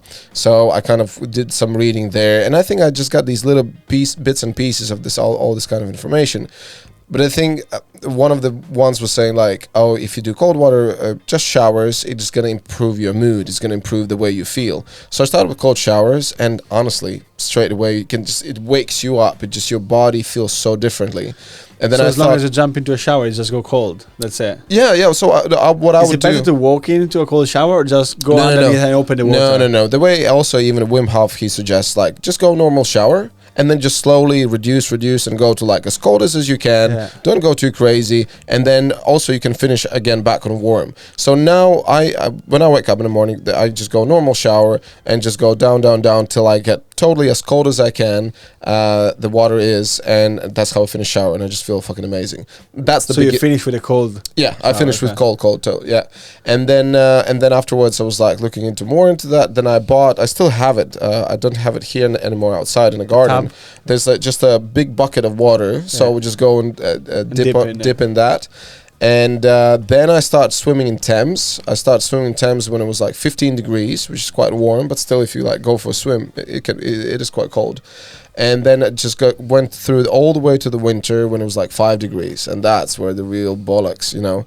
And then when I moved to Bali, obviously there's not an option to swim. What do you do when you come out? Like, I know you can take it like to an extent. Like you just only can take it this far, right? But then when you come out, what do you have? A towel, or do you go warm as much as you can, or? Yeah. So the way what I was doing, I was basically would get into just getting outside and do a lot of exercises. They're breathing exercise, and you just I'm just opening my Instagram and showing some of those swims. But yeah, you just warm your body up and get to the point where you almost, I wouldn't say almost, but kind of like about to break sweat. Yeah. And that's where you're back to normal. And that was quite challenging because sometimes we would get so cold, then you're like, oh my God, this is too much. So this is my Bali stuff, which I had so much fun. And then it's going to be a lot of cold water. So here's I'm doing high diving in freezing water. So the same thing, but I'm wearing a wetsuit. And the main reason I'm wearing a wetsuit is because it's just dangerous. There's all sorts of debris. Yeah, here you go, double back. Boosh. And that's like close to winter. And, but yeah, here's go. That's with my mate, Tomas. 7th of November or 28th. 28. This is last year, literally a year ago. We're back for some more. So this morning, we asked a question to a guy who had this very fancy thermometer, the water thingy, and he said it's 5.3 degrees 5.3. Celsius. So let's do this. How's it feel? 5.3? So there's important to get on your chest first, because like you can get like a heart very problems. Important. Massage your titties for a little bit. As you can see. No, it's your heart. It's your heart. Tomas, yeah. That's important to do, yeah. Your heart goes. Yeah. Because like someone who can be more vulnerable heart could actually get like some problems. Yeah. So and that's all we did. Just go for a swim. Then afterwards we do a little run around and warm up, and then we just go home. And yeah, I did it for a while. But then obviously when I moved to Bali, that's not an option. So I would just go to sauna and do the cold baths. Oh, here's like the whole full training. What we did before, just to warm up as well. And then... So it's good to go in when you warmed up. So but be careful, don't go when you're like sweaty, Yeah. you know? Yeah. All this water, I've been in Thames. And I brought a Spanish dude with me. Yeah, it's just like... Yeah, he was dying, but yeah, he knows very well the benefits of that as well. So then, yeah, why you mostly do that then? Because you're asking about the benefits. I know about all the circulation stuff, but then what's the main benefit? So what I found out, first of all, definitely inflammations. Really helps for inflammation. And before that, I just did cold water, so I didn't do sauna. So when I was in Bali, I would go, okay, sauna, and then I looked into it. So apparently it is more beneficial when you go from very hot to very cold, right? That drastic change of the temperature. Your blood vessels are like a muscle, so it shrinks and then expands and shrinks and expands. It's good to do that. And on top of it is the breathing as well. But for me, the main thing, I would be two main points. It's recovering, because especially when I started doing BJJ, I was sore. Oh my God. I was like to the point where I couldn't turn my neck around, and I was like riding a scooter, and I was like, I need to check my shoulder, and I couldn't do it. I just turned with the entire body. So the number one is the inflammations, and number two, or whichever, both of them very important, is just the way you feel. You just feel like you were reborn. And yeah, and also kind of pushing yourself in adversity, pushing yourself to do something what is quite unpleasant, and that trains your body and your mind. Yeah. Is it raining? Yeah, so good that you didn't ride on a bike here. I told you. I almost wanted to come here on a bike. There you go. We're in England. So, yeah. Okay, so what we were talking about there. Okay, book. We're going to talk about your book. There's you have the whole thing called My Book. I also found it on Amazon. Yeah, that's good. That's worldwide. Yeah, and it Amazon costs $23. Kindle $5. Don't go cheap on Kindle, guys. Yeah. So good to have it, because it's something that you can give to your friends. As a and gift, you have it here. Can you just show it to camera?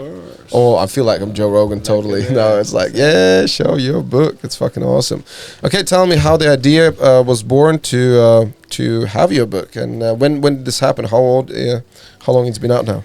So I launched it on my birthday, the 11th of June, the Italian version, and then it got out on July 20th for the English version. So I wrote it in Italian first, but I did it over lockdown. It's been a while since I wanted to write a book, but I never got the physical time of doing it. And now you had so much time. Lockdown was good because lockdown pushed me to finish my master's degree. I launched my app for my online coaching stuff as well.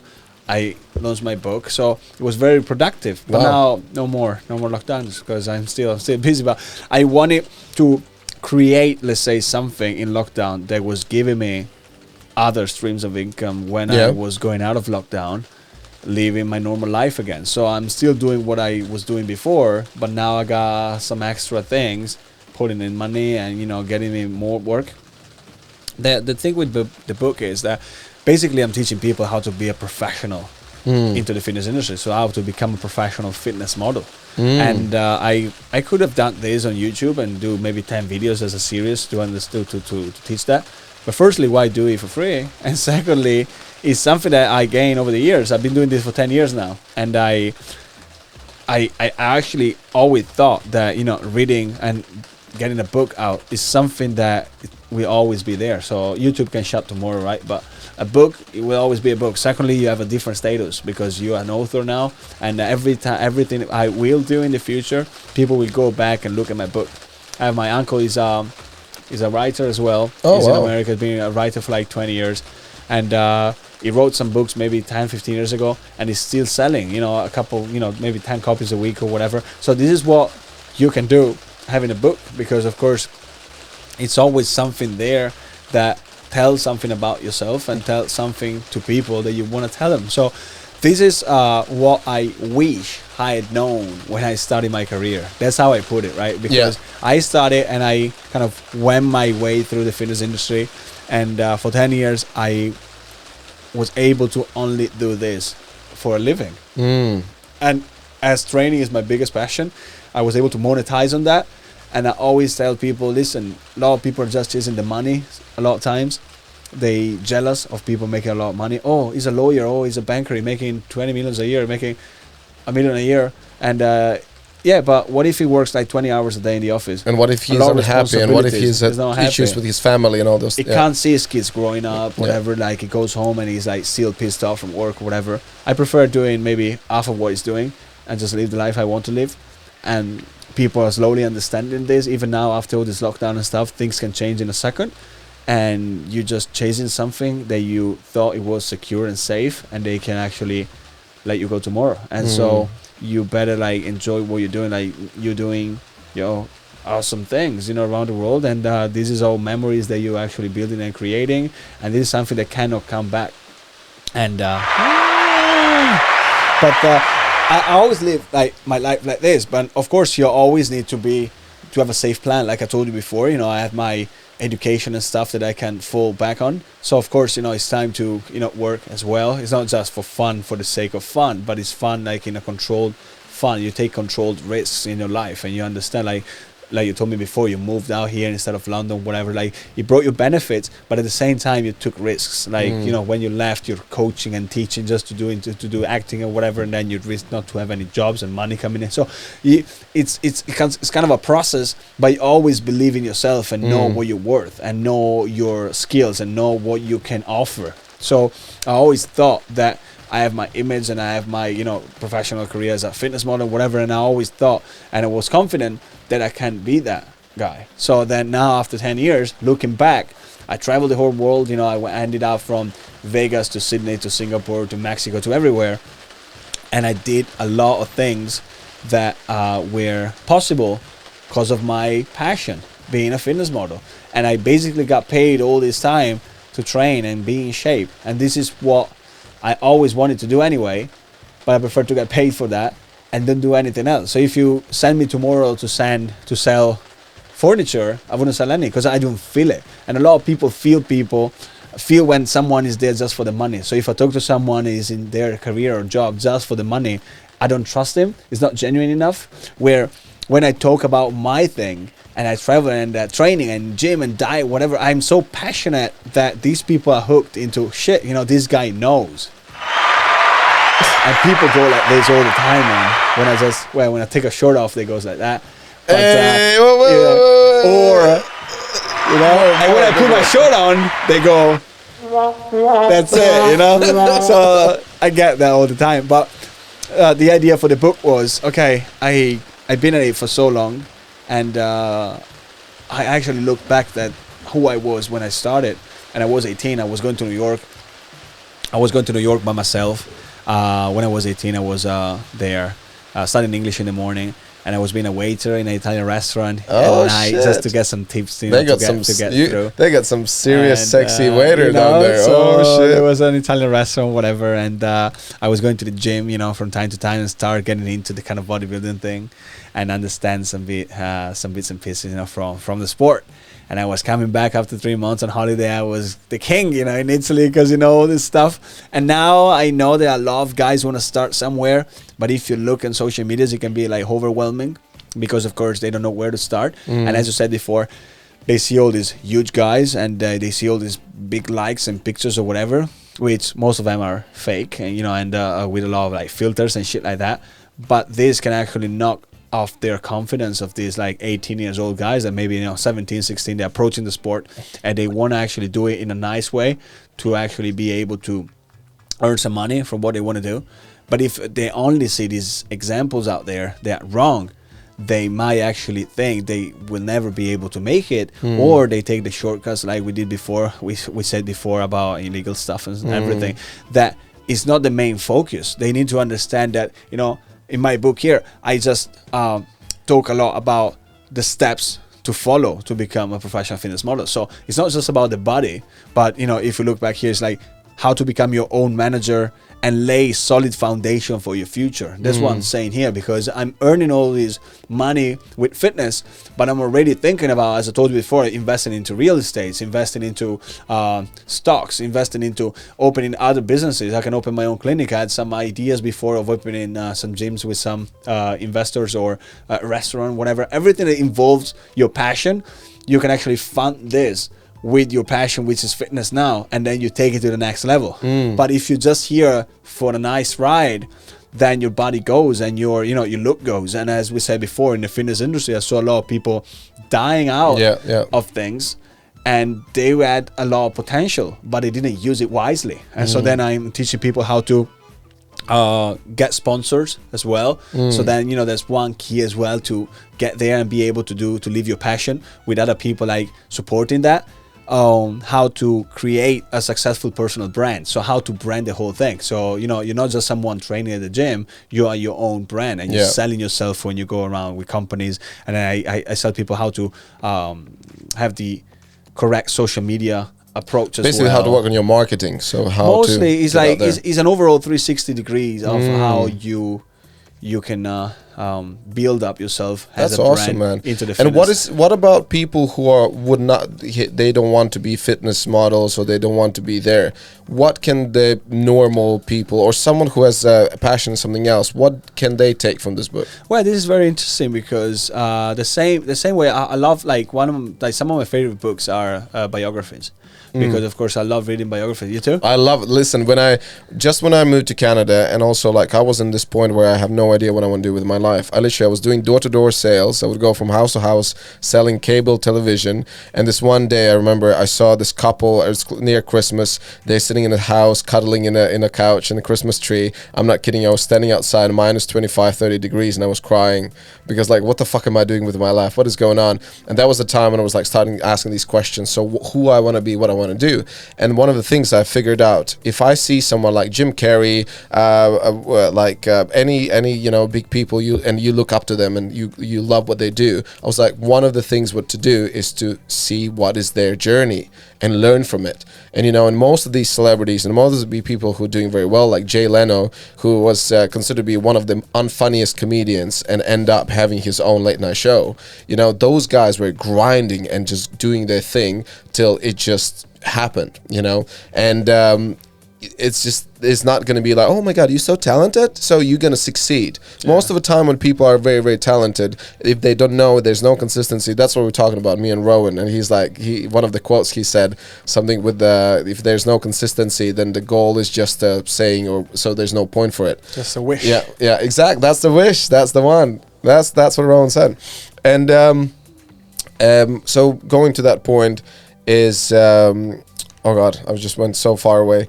To figure out and to, so talking about biographies, like it's a very great way to learn and to figure out what could be your journey. It can motivate you in a way, because you say, oh, this guy made it this way, so then let's go at it. Now I was coming in on the train and I was reading a book about the founder of MyProtein, and MyProtein is a company, it's like one of the most successful online sports nutrition brands in the world, and I worked with them for 4.5 years. In the beginning I was the face of the Italian market and stuff, so I had a good relationship with all of them. But the guy who founded this, he started with a £500 budget and he sold it for 350 millions. So you understand how these people are doing things from normal or humble beginnings. That's why it's interesting to know all of this. So I like to learn about the owner of Nike, about the owner of Alibaba and Amazon and all of this, but because you see the end products, but then you don't know how they got there. So this is almost a biography, but it's something where I take I break down some specific steps on how to live with your passion in general. So if someone is more open-minded than just the normal reader saying, oh, let's see how to get sponsors, how to have a photo shoot. If you're kind of an open-minded reader and understand how to translate that into your own experience or your own circumstances, then you understand how you can make your passion work. So if I'm talking about approaching a company, of course, someone is into photography or someone is into cooking, you can understand how to approach a company in their own sort of like sector or their own industry. It's not just, hey, I want to approach a supplement company. I talk about my companies, but people can read these even if they're not into fitness, but they want to really make a living out of what they're passionate about. Perfect. So this book is not only for fitness maniacs, this is for anyone and everyone who wants to succeed and do something different. So tips to live with your passion and travel the world. That's the title, right? Yeah. Become a professional fitness model. That's the title. Sorry, that's the title. You see, it's bigger, so you can see first. I like that. Italian fitness model in the world. There you go. First, number one. Yeah. Because that's another good thing that I'm kind of proud of, because there's very few people in Italy who have done like bodybuilding or whatever, but in terms of fitness, I'm really recognized internationally as Italian. It's like for you, if I go to Latvia and I ask listen, about you, I just wanted to say I'm the only Latvian stunt performer on a British Stunt Register. You see? So it makes you proud. Let's go. That's what we're talking about. Or maybe the only Latvian who left Latvia. But the thing is, and also, it's awesome that we're talking about Latvia and Italy and stuff. And I love when you said that I'd rather be, you didn't say that, but what my mantra is, I'd rather be a small fish in a big pond than a big fish in a small pond. You just said you didn't want to be a big fish in a small pond.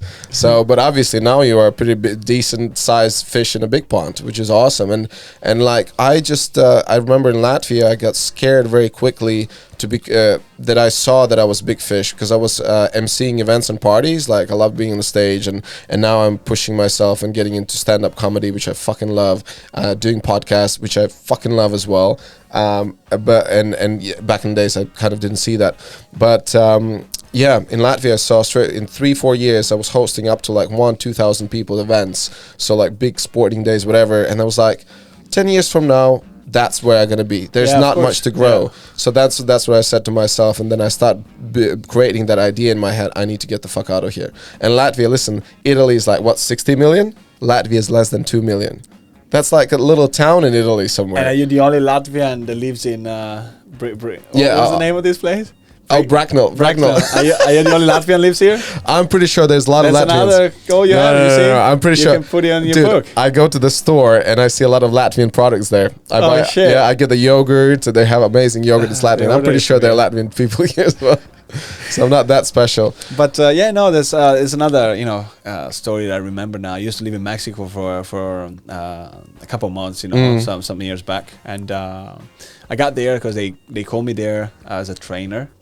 and they flew me out there. They're like, oh, this is a gym where you'll be working at. So just to tell you how to get your mind working and know your value, and how to find a way of doing things, better, or maybe starting from something but actually getting to where you want to be. So I got there, got an interview with the gym in Mexico, and of course I speak fluent Spanish as well. So that was Italian, a big Spanish, plus. and a little bit of English. A little bit, just a little bit. And I was learning some Mandarin Chinese as well. Oh, nice. A couple of years ago, because I was there for Fashion Week, and an agency was pushing me there as an athlete and as a nutritionist. And then COVID started, and I said, well, I'm not going there for a while, I guess. So yeah, but it's good. I was at a party last week, and I just say, hey, how you doing? My name is whatever. What's your name? In Chinese, to That's a awesome. girl from Hong Kong, and she's like so impressed. Of course, it's a girl. It's not a guy from Hong Kong. No, I wouldn't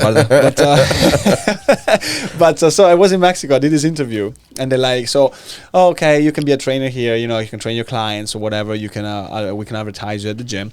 And so basically, the comparison with the value that you get in terms for hour with the currency and stuff was like £1.50 an hour, something like that.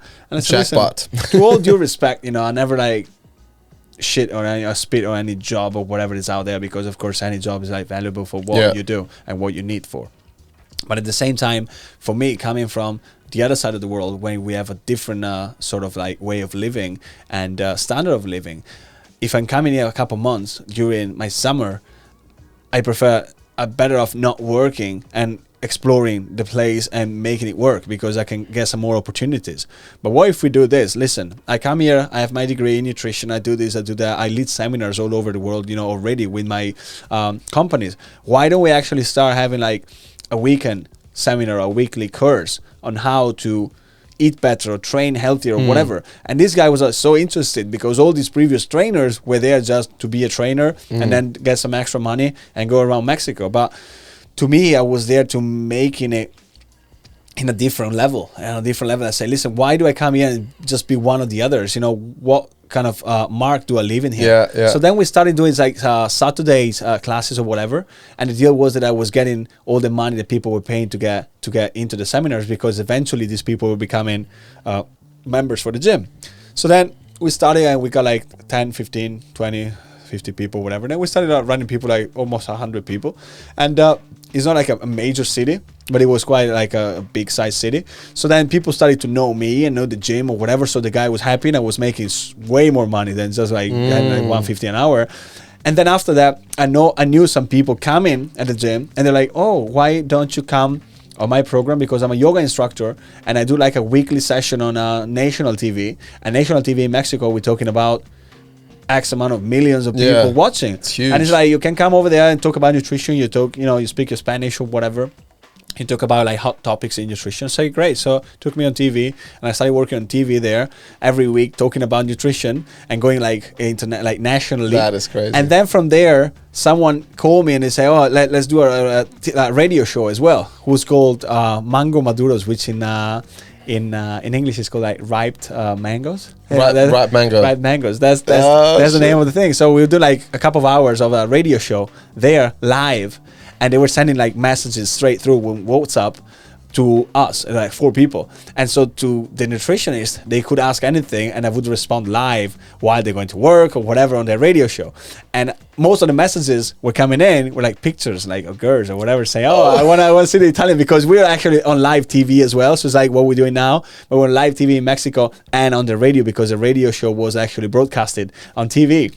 And and so that was a fun experience. But then after that, there was another thing as well, because I hooked up with some clubs there, and as I already got my background with clubs and events. When you said hooked up, I was like, "What? Who is he? They hooked me up with that. And as I had that kind of experience from Ibiza and Spain and Italy and everywhere, where the parties were actually a thing, I went there and I had some meetings with the owner of these clubs, and I said, listen, I can bring you something that you've never seen before. Like, we're promoting the clubs, we're going to the main square, we're getting people in, whatever. And I ended up managing 3 clubs and 30 different performers and dancers in 3 clubs every single night, Thursday to Saturday and Sunday. And I was getting more money than the manager, but nobody knew that, because the owner was having a good deal with me. And then after that, I just did it all, because I was there for like a couple months. I ended up on TV, managing the clubs or whatever.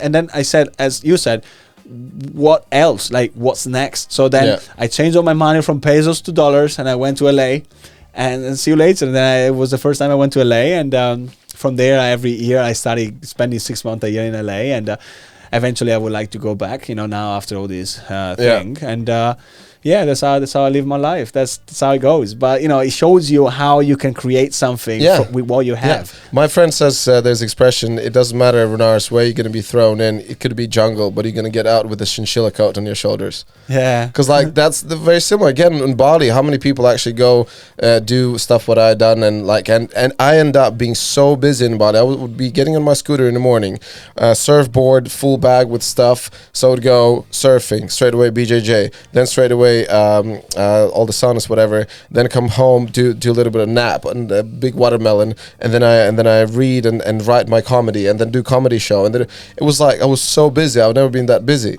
When I was kind of moved to London as well, like, so where do you go now? So, okay, find that club, go find those people and start doing it. But that's just like type of people we are. We can't sit still. But the Mexican story, man, is crazy. That's why I'm doing this, just to find that kind of stuff out. Yeah, of course. That is insane. Listen, this is the third segment, so we've done an hour and a half together. We're going to do one more segment, and we'll be back in a minute. Hey, all together.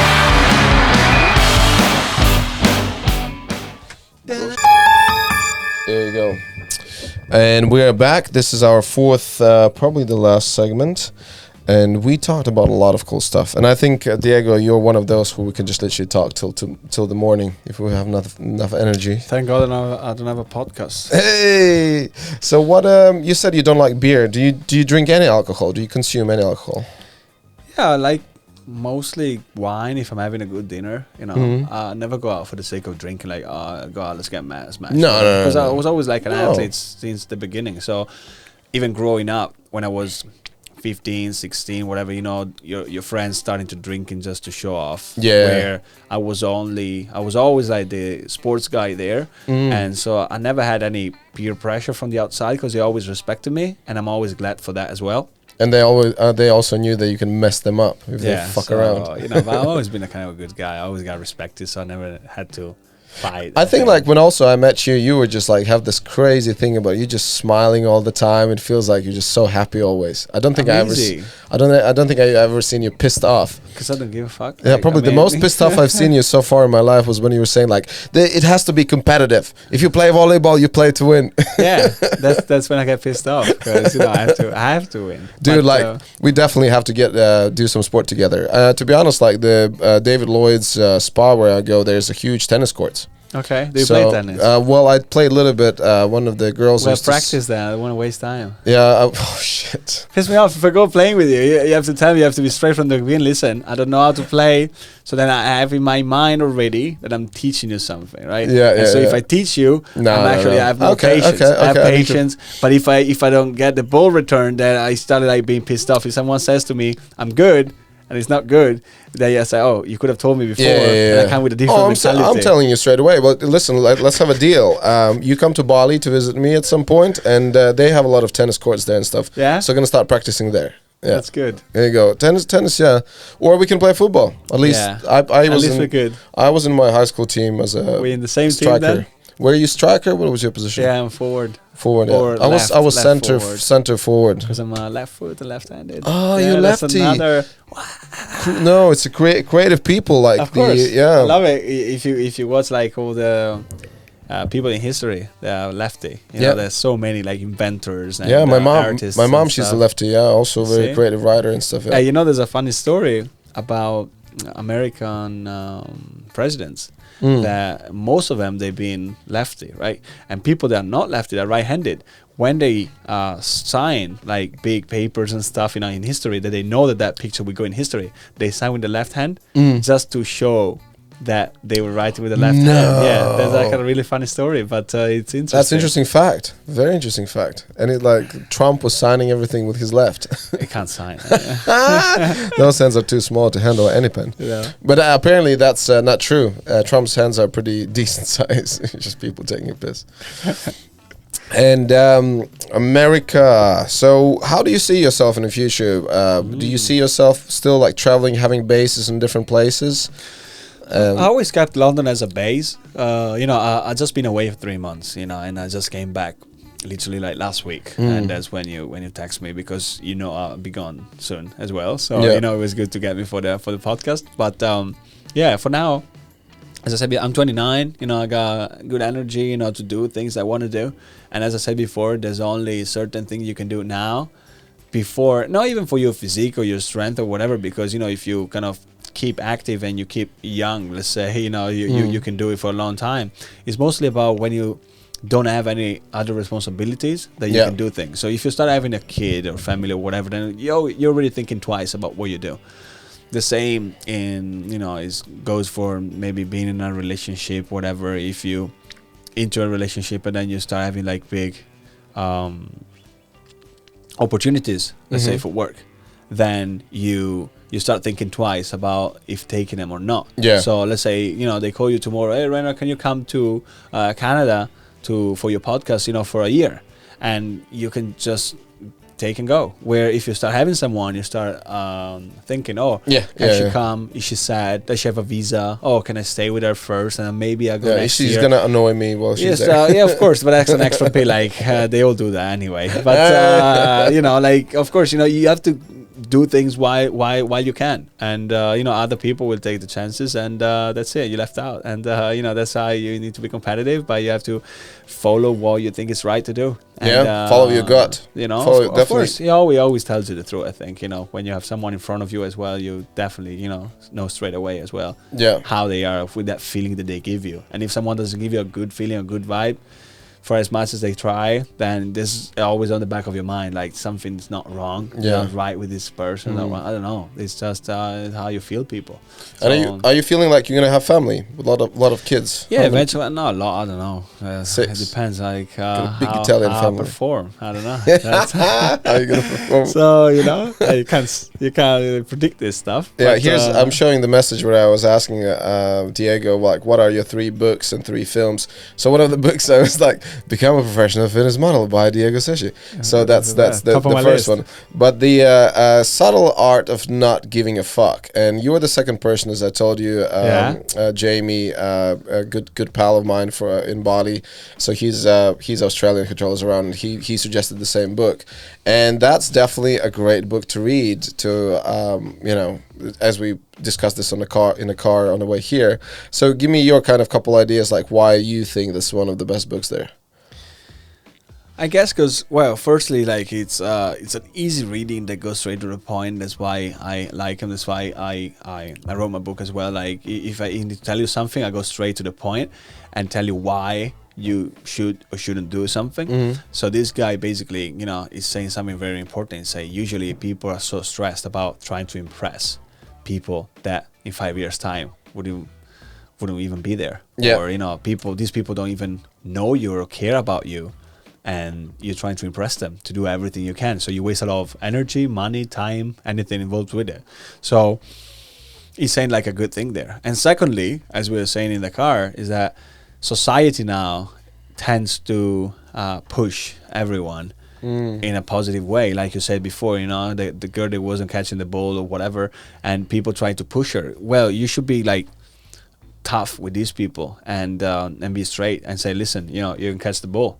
So you didn't try harder. It's not your thing, and this is how it should be. And it's not like to put people down, bring people down, whatever. But not everyone can do everything. Yeah. So we're back, and I ran out of space in my camera, so we are back. And Diego is posting something on social media, just saying how much fun time we're having here. Cool. Yeah. Let's go. Let's go. Okay. This is one of we're just talking about this book, The Subtle Art of Not Giving a Fuck. It's a really good read. Everyone check this out. Then The Principles of Success. I'm kind of pretty sure I know what it's about. Yeah, well, I guess so. Like my book is the same. Exactly. And everything goes back to your book. Films. You chose Scarface, insanely cool, cool film. Yeah, Obviously, it's about the crazy Italians. of course. It wasn't. Scarface. They were not from The Italy. guy was coming from Cuba. Cuba. Scarface, Here you go. where the Godfather is from Italy, but Yeah. he was coming from Cuba, where they were jumping into the States, because of course they wanted a better life and a better future, and of course they were ended up in the legal world because that was the easier way for them to do. Yeah. And that it was a way to the top, and then of course they need to pay the price for what they do. So it's interesting. I like this, but if you look at a perspective of what we were saying before, someone from here can get there if he really wants it and he works for it. And also, of course, I'm do not you- justifying him. but What do you think about the expression immigrant mentality? what is that? Well, that's what I understand. Immigrant mentality is when you go to anywhere you go, different country, you always gonna try much harder Yeah. than the people from actually that area and from that region. There was this quotes around the internet saying, "Oh, if you're complaining about someone with, I don't know, no language, no contacts, no skills, whatever steals your job, then you need to work harder." So that's good because some people, in their own countries, they always complain about too many immigrants or whatever. But usually these immigrants, they come in and they end up having maybe better jobs, better positions. They work harder because they improve their language and they improve their networking. Otherwise, they'd be alone.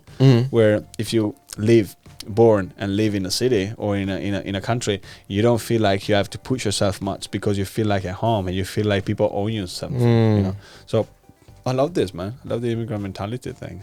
I look But it's like different points to look at it. Like, because for me again, I moved away from Latvia not because I was not happy. I think Latvia would be fine to live there and to have my family, but I just wanted more.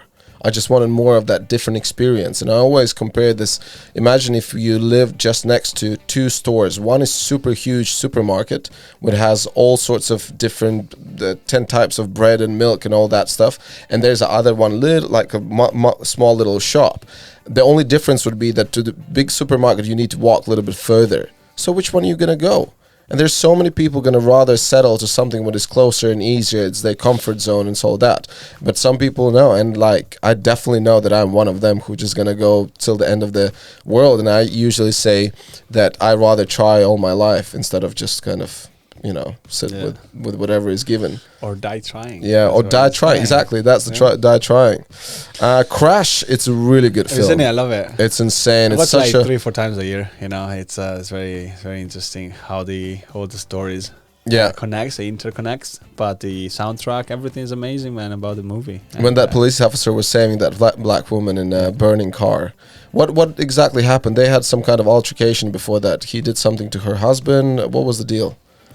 yeah, I think he kind of molested her. Oh, I think, and then assaulted, was a yeah. story about the husband or whatever, like sexually assaulted her, and then they were like too scared of reporting them because of course they were black and stuff. So there was all these like tensions that you feel as an immigrant in some other countries. So sometimes you don't think you're actually in a position to do something if that's not your home country, because of course they will always win. And so this shows you how all these different people from different backgrounds and lives interconnects in a big city like LA.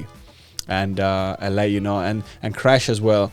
It comes from the name where like it's like a physical contact. So crash, like crashing into each other. And they say that usually these people live such a sad or lonely life or whatever that they go on for their day, which is like almost always the same. And they crave this physical contact for whatever it is. So these people would love as well to have crash into something or someone to actually have a twist to their lives, because it goes like flat and they just keep living like they just like have nothing else. They need better some to kind do. of like almost Yeah, so opening, they like need- waking them up. And here's that is that black woman with that act. Well, they're actors, so that was he just saved her from. There that. was another movie, Collateral, with Tom Cruise. When Collateral, Tom Cruise has yeah. like grey hair. Yeah. But anyway, they were talking and whatever, and they were like on the subway in LA, and they're like, if someone dies here, how long do you think it takes them to realize it's dead. Because you think about that, even in a big city like London, nobody cares about you. You go for your day, whatever. If someone like just have like a heart attack and dies there in the tube, how long does it take for people to realize it's dead? And I think the Or first they thing think what it's is going to be sleeping or is just whatever. someone who is in charge of cleaning, Yeah, clearing. of course, because they're everyone gonna left. notice it. Everyone left the carriage. But usually in big cities, they keep going around, so they never like stop. Not like in London, like in LA or in New York, they go 24 hours. So that was like an interesting thing if you're looking at it from the right way, and say, oh shit, that's real. That's why big cities sometimes they might be like so long. They can be so lonely for people, and that's why we have all these like high increase in suicides and all of that. And you feel, oh, you're there with 10 million people. How can you feel alone? Yeah, of course you feel like more alone than when you're home. In your little village. And have you heard of the book Tribe? No. Tribe. That's a really good read, and I heard of it, but I never. Yeah, they do talk about that idea that we are not designed, humans in general, to be in such a huge groups of people. That we are more designed like back in the days when we used to be like in little kind of villages or these places, and then just that idea that it's kind of unhealthy. It takes away from responsibility. Let's say if you avoiding tax in a big country, in a big, like there are a million of people, no one is going to give a fuck, and no one is probably going to find out about it. If you avoiding a tax in a smaller, like let's say it's only 30 people, and someone will find out, oh, Diego is not paying for us to have this road, but he's using this road, you're going to have totally different responsibility and feeling towards other 30 people who face to face. But if you don't see their faces or don't know them personally, you have no sense of responsibility towards them. Just like when they use drones to kill people, right? If I don't see the face and I'm just sitting there on my computer and I'm killing people, I don't have that same feeling when I'm pointing them with a gun and stuff like that. So that's interesting, man. That's kind of concept that we are not designed to live in such a huge groups of people. That is probably another thing to look into. And then I asked you about people. You said Obama, Greg Plitt, which is and Frank Sinatra. Yeah. So Obama, well, just give it. You know who he is. Oh yeah, I've heard of him a couple of times. No, it's mostly about in terms of, like I never go into politics or whatever. I'm not like really into politics and stuff. Mostly because I believe that it's very hard to change a system that goes like one way, and people will always kind of complain about how things are run, how things are done, and how people think, and they always think they can do better, and then if they get a chance to get there, of course they do the same. That's how it goes. So I'm a firm believer of, if you don't like the system you're in, you can always change city or the system that you're in, instead of like waiting for it to change, because it will take ages and it will almost always be the same, right? This is how it goes. I'm not saying that I'm not patriotic or whatever, but I'm saying that I have like a very limited time on this planet, that I have to actually seek the best option for me, right? So I like Obama mostly from the personality that he has and the way that he can motivate people, and I'm a firm interested. I'm always interested in public speaking. Public stuff, speaking, and, hey! I love it, and I've been doing like some NLP courses and stuff before.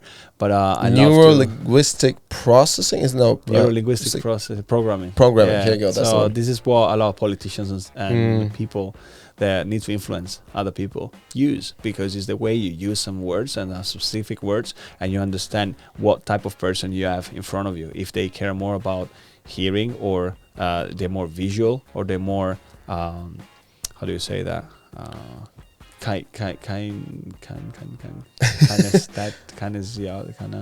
So it's like when to a touch. So someone just like kids when they learn, someone needs to hear it, someone needs to see it, someone needs to touch it. Yeah, that's so. It's tentacle. Oh fuck! What was the name? The two immigrants are having a podcast. Yeah, you see.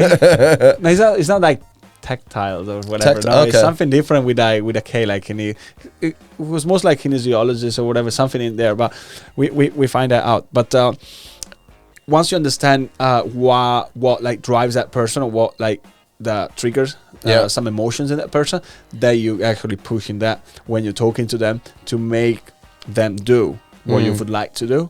So it's kind of almost manipulating people. And I've been reading so many books about the psychology of selling, persuasion, and all these kind of things, but not to influence people to my likeness, but it's how you deal with people. How you deal with and people, if you use your word as well to sell yourself and to be into a competitive world, you know, and into the business sector as well, you have to know how to present yourself, how to promote yourself, and how to deal with people that are from different backgrounds. So they're not all the same, but they tend to go down to some type of people that you understand how they act and how they behave, you know. And so when you talk to them, you understand if someone is kind of more proud of themselves, you need to put them forward, you need to put them in the spotlight, and understand how you give them like more importance, or other people that when they're shyer, then you actually come out as a point of authority. All these kind of things are interesting.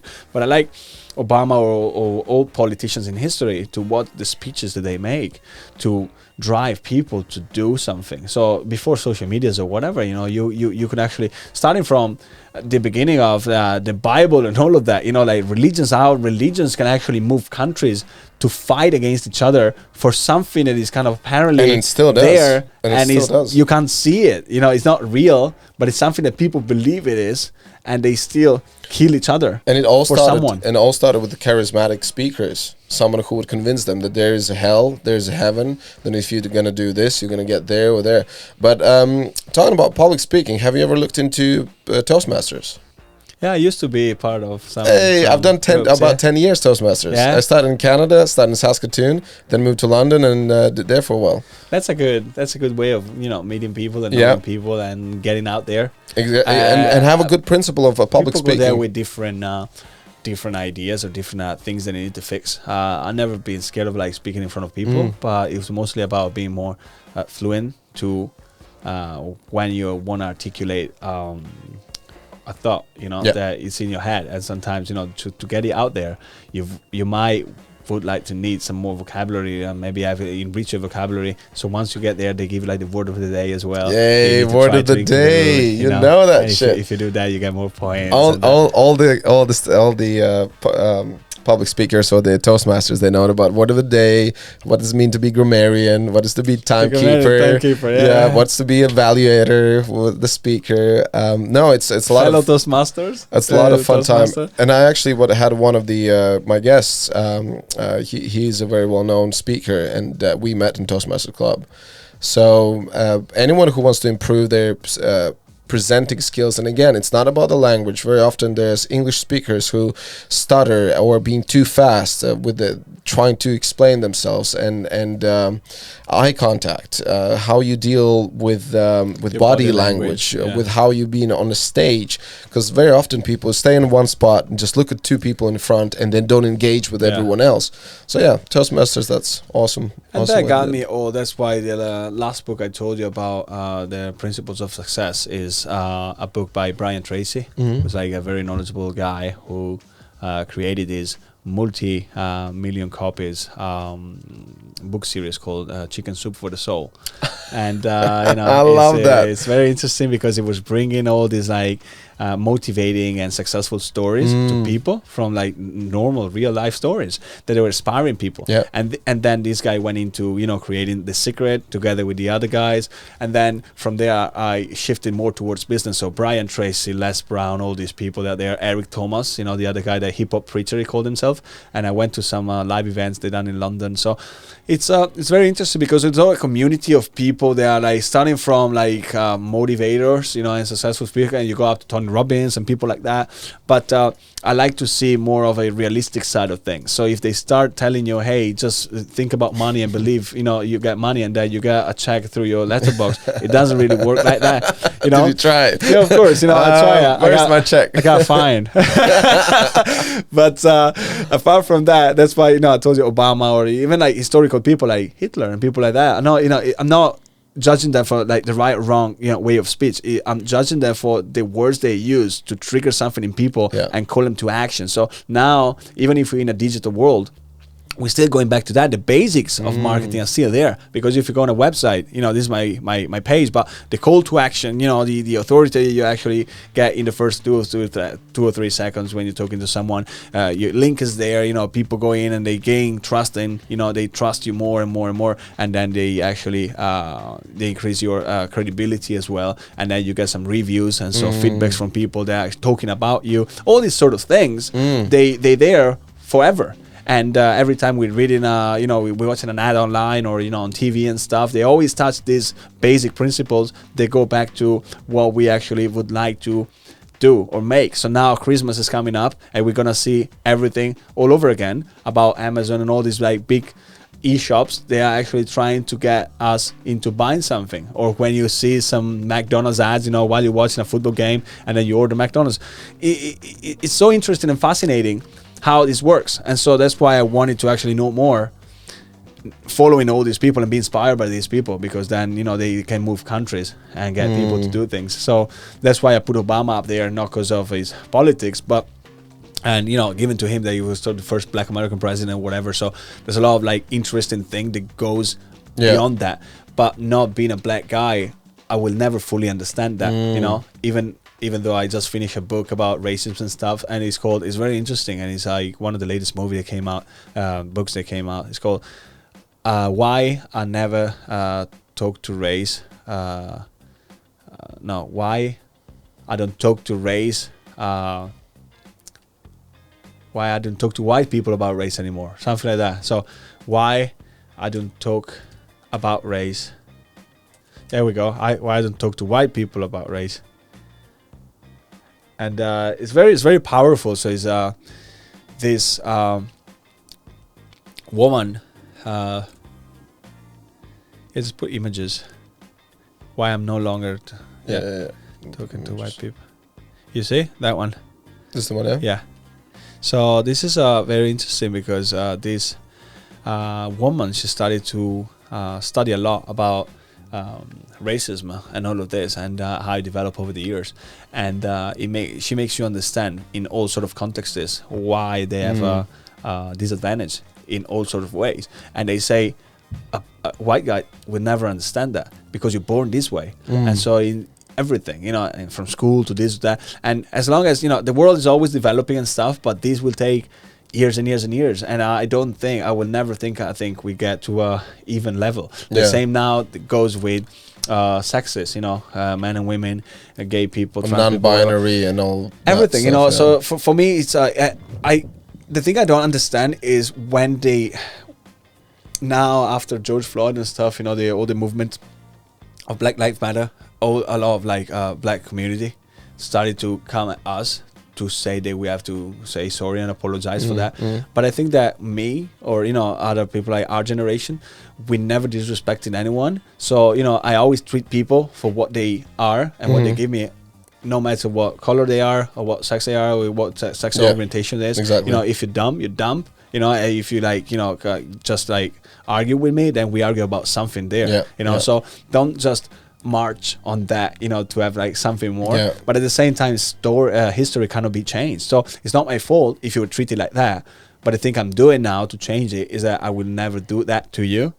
And that is, I think that is a huge can of worms to open it. It's like there's so many things going on, but bottom line is, I mean, we have no control, or we had no control. We have nothing to do with whatever our ancestors did, and whatever laws and rules they lived upon and how they acted, and to bring that to this day, and someone like our generation goes because we're different race and history would happen and blame us for that. It is quite crazy. I don't really understand much about that. So that's why I like to read stuff like this. Nice. Because sometimes if I'm not the first person here in living all of this, it's nice to go in different sectors and understand different areas and understand what other people live. Exactly, and we have a much better perspective in retrospect as well, because like only you're gonna understand what is the deal with other people only when you go and live in those different countries. So that's why, like, one of my latest experiences with Indonesia was when I went to slums in Jakarta, where you see the way people live there. I was crying my eyes out. I couldn't believe that there's these disgusting rivers, like, that polluted and stink, and these little kids just playing around topless, just doing their thing, and just big smiles on their faces. And you don't see them sad. They just live their lives the way they've been exposed all their lives. And then you like think about, oh yeah, my friends are complaining that they can't afford to build extension for their house, and that the garage is not big enough for their new SUV. It's like, what the hell is going on? And that's what I'm saying. Like, when I'm gonna have kids, hopefully one day, the best education is to travel and to take them to these different places, you know, and to show them what's going on. The same thing, like even LA. I live in LA only about 3 months. I was in Santa Monica Boulevard, right? And what we see, you know, on TV or whatever, it's like, oh, this amazing LA, that's all actors. Look at the streets, the homeless people, the crap, what's going on there. And it's way worse apparently now. They have those villages of tents and all that. And I was listening to Joe Rogan stuff, and they were talking about how Americans, they want to be so PC and not even allowing to think that the reason why they have those homeless people, because there's so many drug addicts, and most of them are drug addicts, not because they were like forced out of their homes or whatever. The most of them they because of their addiction. And in order to go to rehab, if they're gonna go to rehab or their housing, they're not allowed to do drugs anymore. So they don't want to go to have a housing from the government. And it's just it is. That's why it's good to understand all of this and to explore 100%. All of this. Firstly, to understand for you what's right or wrong, and secondly, to be aware of what's going on when you deal with different people. Because if you're traveling, you get in touch with all these different backgrounds, then you need to understand how to act and how to react to this, but without just being disrespectful, without like following their trends or whatever. You just do what you want to do. But, you know, it's not impacting anyone We should else. be giving, again, that's the way I think, we should be giving opportunity to anyone to have a conversation, and then, we're always going to have a judgment. You know, that's a human nature. But to judge someone just because the way they look or the way where they're from or whatever, or even what they believe, you know, that's different things. So, and then you mentioned Greg Plitt. Never heard of that name. So Greg Plitt is, you can look him up on Google. So basically now, he died like 5-6 years ago, but this guy was one of the first guys that started off being a fitness model. So if it rings a bell or whatever, this guy is one of the best fitness models out there that done the most covers, you know, in the industry. And he was the first guy who started having a private member as a website, who was at the time no one was doing it. So it was always ahead of his game, because he was having like a kind of decent, you know, great physique. You know, nowadays, you know, if you see someone like this, you say, yeah, he looks great, but you know, the level got way higher. But at the same time, here we're talking about maybe 10 years ago. So once he was coming out like that, great shape, you know, it was already coming away from the bodybuilding scene. It was mostly into fitness, and this guy did a lot of stuff. It was into the Marines. It was skydiving, and then, you know, like cycling, and then swimming, and everything that, you know, you were talking about before, by having like a great functional physique, and being ahead of this game, you know, being with sponsors or whatever. It was something like what I'm doing now, but 10 years ago. So when I started, I was looking at him, I was like, shit, you know, one day I want to get there. And when I was, you know, in New York in my room, whatever, I was like doing push-ups, watching his videos, and then you look back after 10 years, like, shit, I'm doing what he's doing. And then when I went to LA, I met some of his great best friends. They helped him starting with his website, with his videos or whatever. So now I'm in a place where I got all this connection, and, you know, I met him like a couple times. We had lunch together and stuff before he passed. And he passed shooting a YouTube video, man. He passed, you know, because he wanted to challenge a train. And what do you mean challenge the train? What did he do? It means that the train is coming this way, and then this guy wants to challenge the train. So you run faster, and then you pass in front of the train. And so he ran, and then I think the train got him. You know, like, are you serious? Yeah, that's how you died. It's fucking dumb. But you know, apart from that, you know, that's what we're talking, living to the limits. You know, and he's like a very good motivator and a very good. I think I've seen some stuff before. Yeah. Yeah, and I think on his website he got all his his introductory reel, where he shows like everything that he used to do, the bungee jumping and all of this. So one of his motto was like, yeah, you live once, but if you live right, or if you live at your fullest, one is enough. That's so interesting, because he was living like that. That's why he died so young, because he was living with his motto, but he kind of did everything he wanted in his life. And he was so into alcohol that, you know, some people even know that he got like a great physique because he's always been like that, but he was like drinking so much that some friends of mine were used to go to his place, you know, maybe at 7 a.m, whatever. He was already like drunk, and he missed out on some big opportunities in LA because it was like they knew it was like he loved to drink, so Oh, he couldn't shit. get on a TV show sometimes, whatever, because otherwise it would have been like pissed and then started maybe like talking shit or whatever, and which is like so opposite of what you Yeah, do, but at the yeah. same time, if it works for you, then great. We all have our things, and so that was his, but then at the same time it was a great professional in And there's what the he was thing about doing. addiction as well. So very often, someone who's a great athlete, they are addicted to do what they do, and then with them, to alcohol, gaming, gambling, any of those are very dangerous paths. So I think it's hard. I think once you finish your career to not fall into something else, because let's say even for, I see many times with dieting, if you've been an athlete, like an aesthetic athlete for so long, after 10 years, let's say you're dieting and you're restricting your food, and you're always looking at the food that you eat and stuff.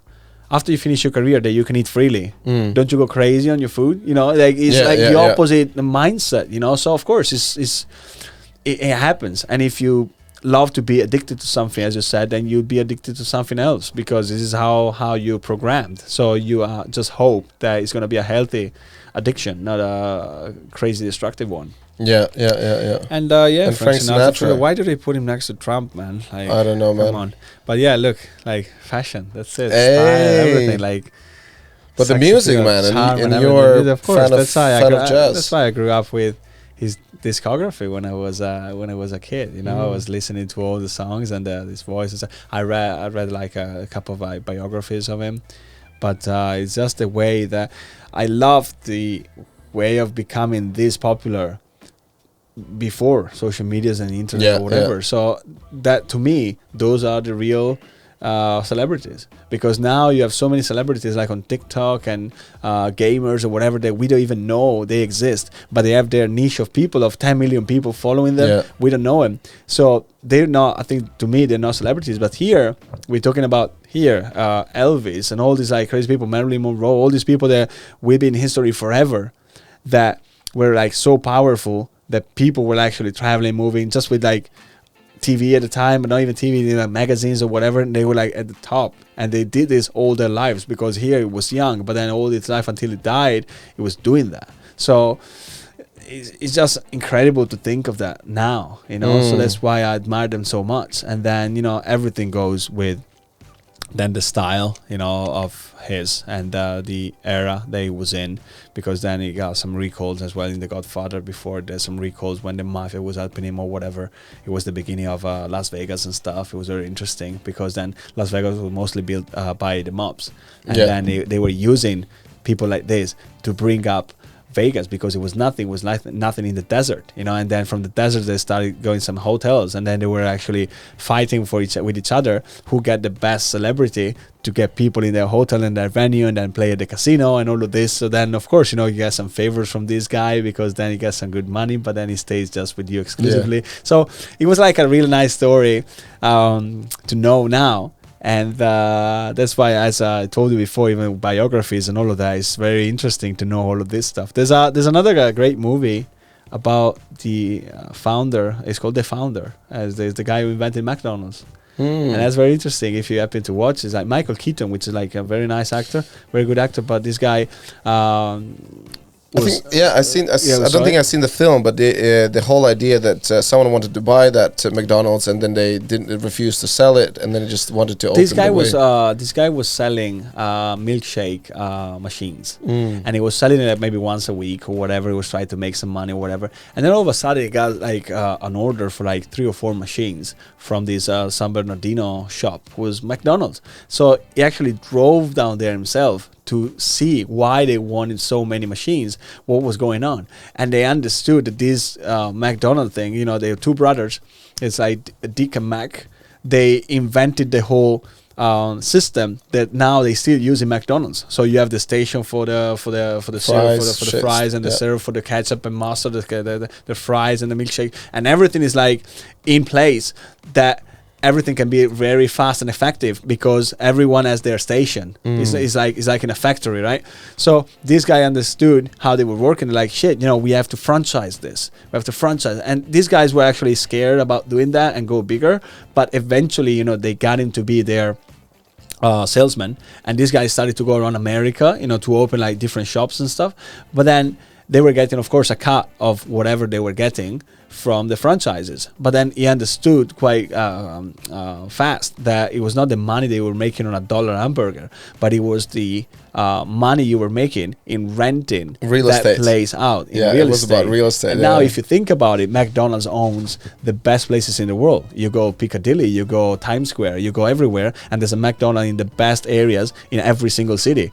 And McDonald's used to own all of this, so the guy who wants to open a McDonald's on top of it pays rent to you. Yeah, So yeah, that's yeah. why he started to make money. And then the guys wanted to pull out, and it was like so powerful, and he had so much money that he could actually eventually he could buy out their brand, and they even have the money for the lawyers to fight against them. So it was a bit sad at the end because, of course, the guys got left out. And then these two guys, they actually started McDonald's. Of course, they got like $1 million each to go out. But at the same, which at the time was a lot of money, but at the same time, they were not able to use their name anymore. So this guy, at the end, opened like a McDonald's in front of their first ever McDonald's. And they had to change their name because they couldn't use McDonald's anymore. So the whole story Because is of the like trademark, fascinating. yeah. But you learn how these people do it, and how relentless they are, and they work so hard, and they so into doing something that they don't sleep at night anymore. They're like crazy. I have to do this, and it's so inspiring from seeing this. That it gets you thinking, gets you shit. I can do anything. Exactly. Again. And I think like reading books, and as I hear from you, you read a lot, and I do meet people once in a while. I don't want to say whose names. You know one of them who say like, oh, I don't really read and stuff. And I think, well, obviously everyone's choice, but I think from reading books and opening and widening your horizons, that's how we grow, and that's how we learn other stuff. So we're gonna do one little segment where we're just gonna say bye to everyone. Just give me a second. We're gonna change camera setup. Well, listen, Diego, this has been crazy. We've done 2 hours, and there's probably 10 hours more to talk about all sorts of subjects. I'm really glad that I actually had you here today, because honestly, I knew that you're a smart guy, the things what you were studying, but like just the fact about that university, how difficult it was to get into, I had no idea. Because when someone says, oh, I'm studying nutritionist stuff, it's like, oh yeah, some kind of bullshit course you'd get there and then get qualified.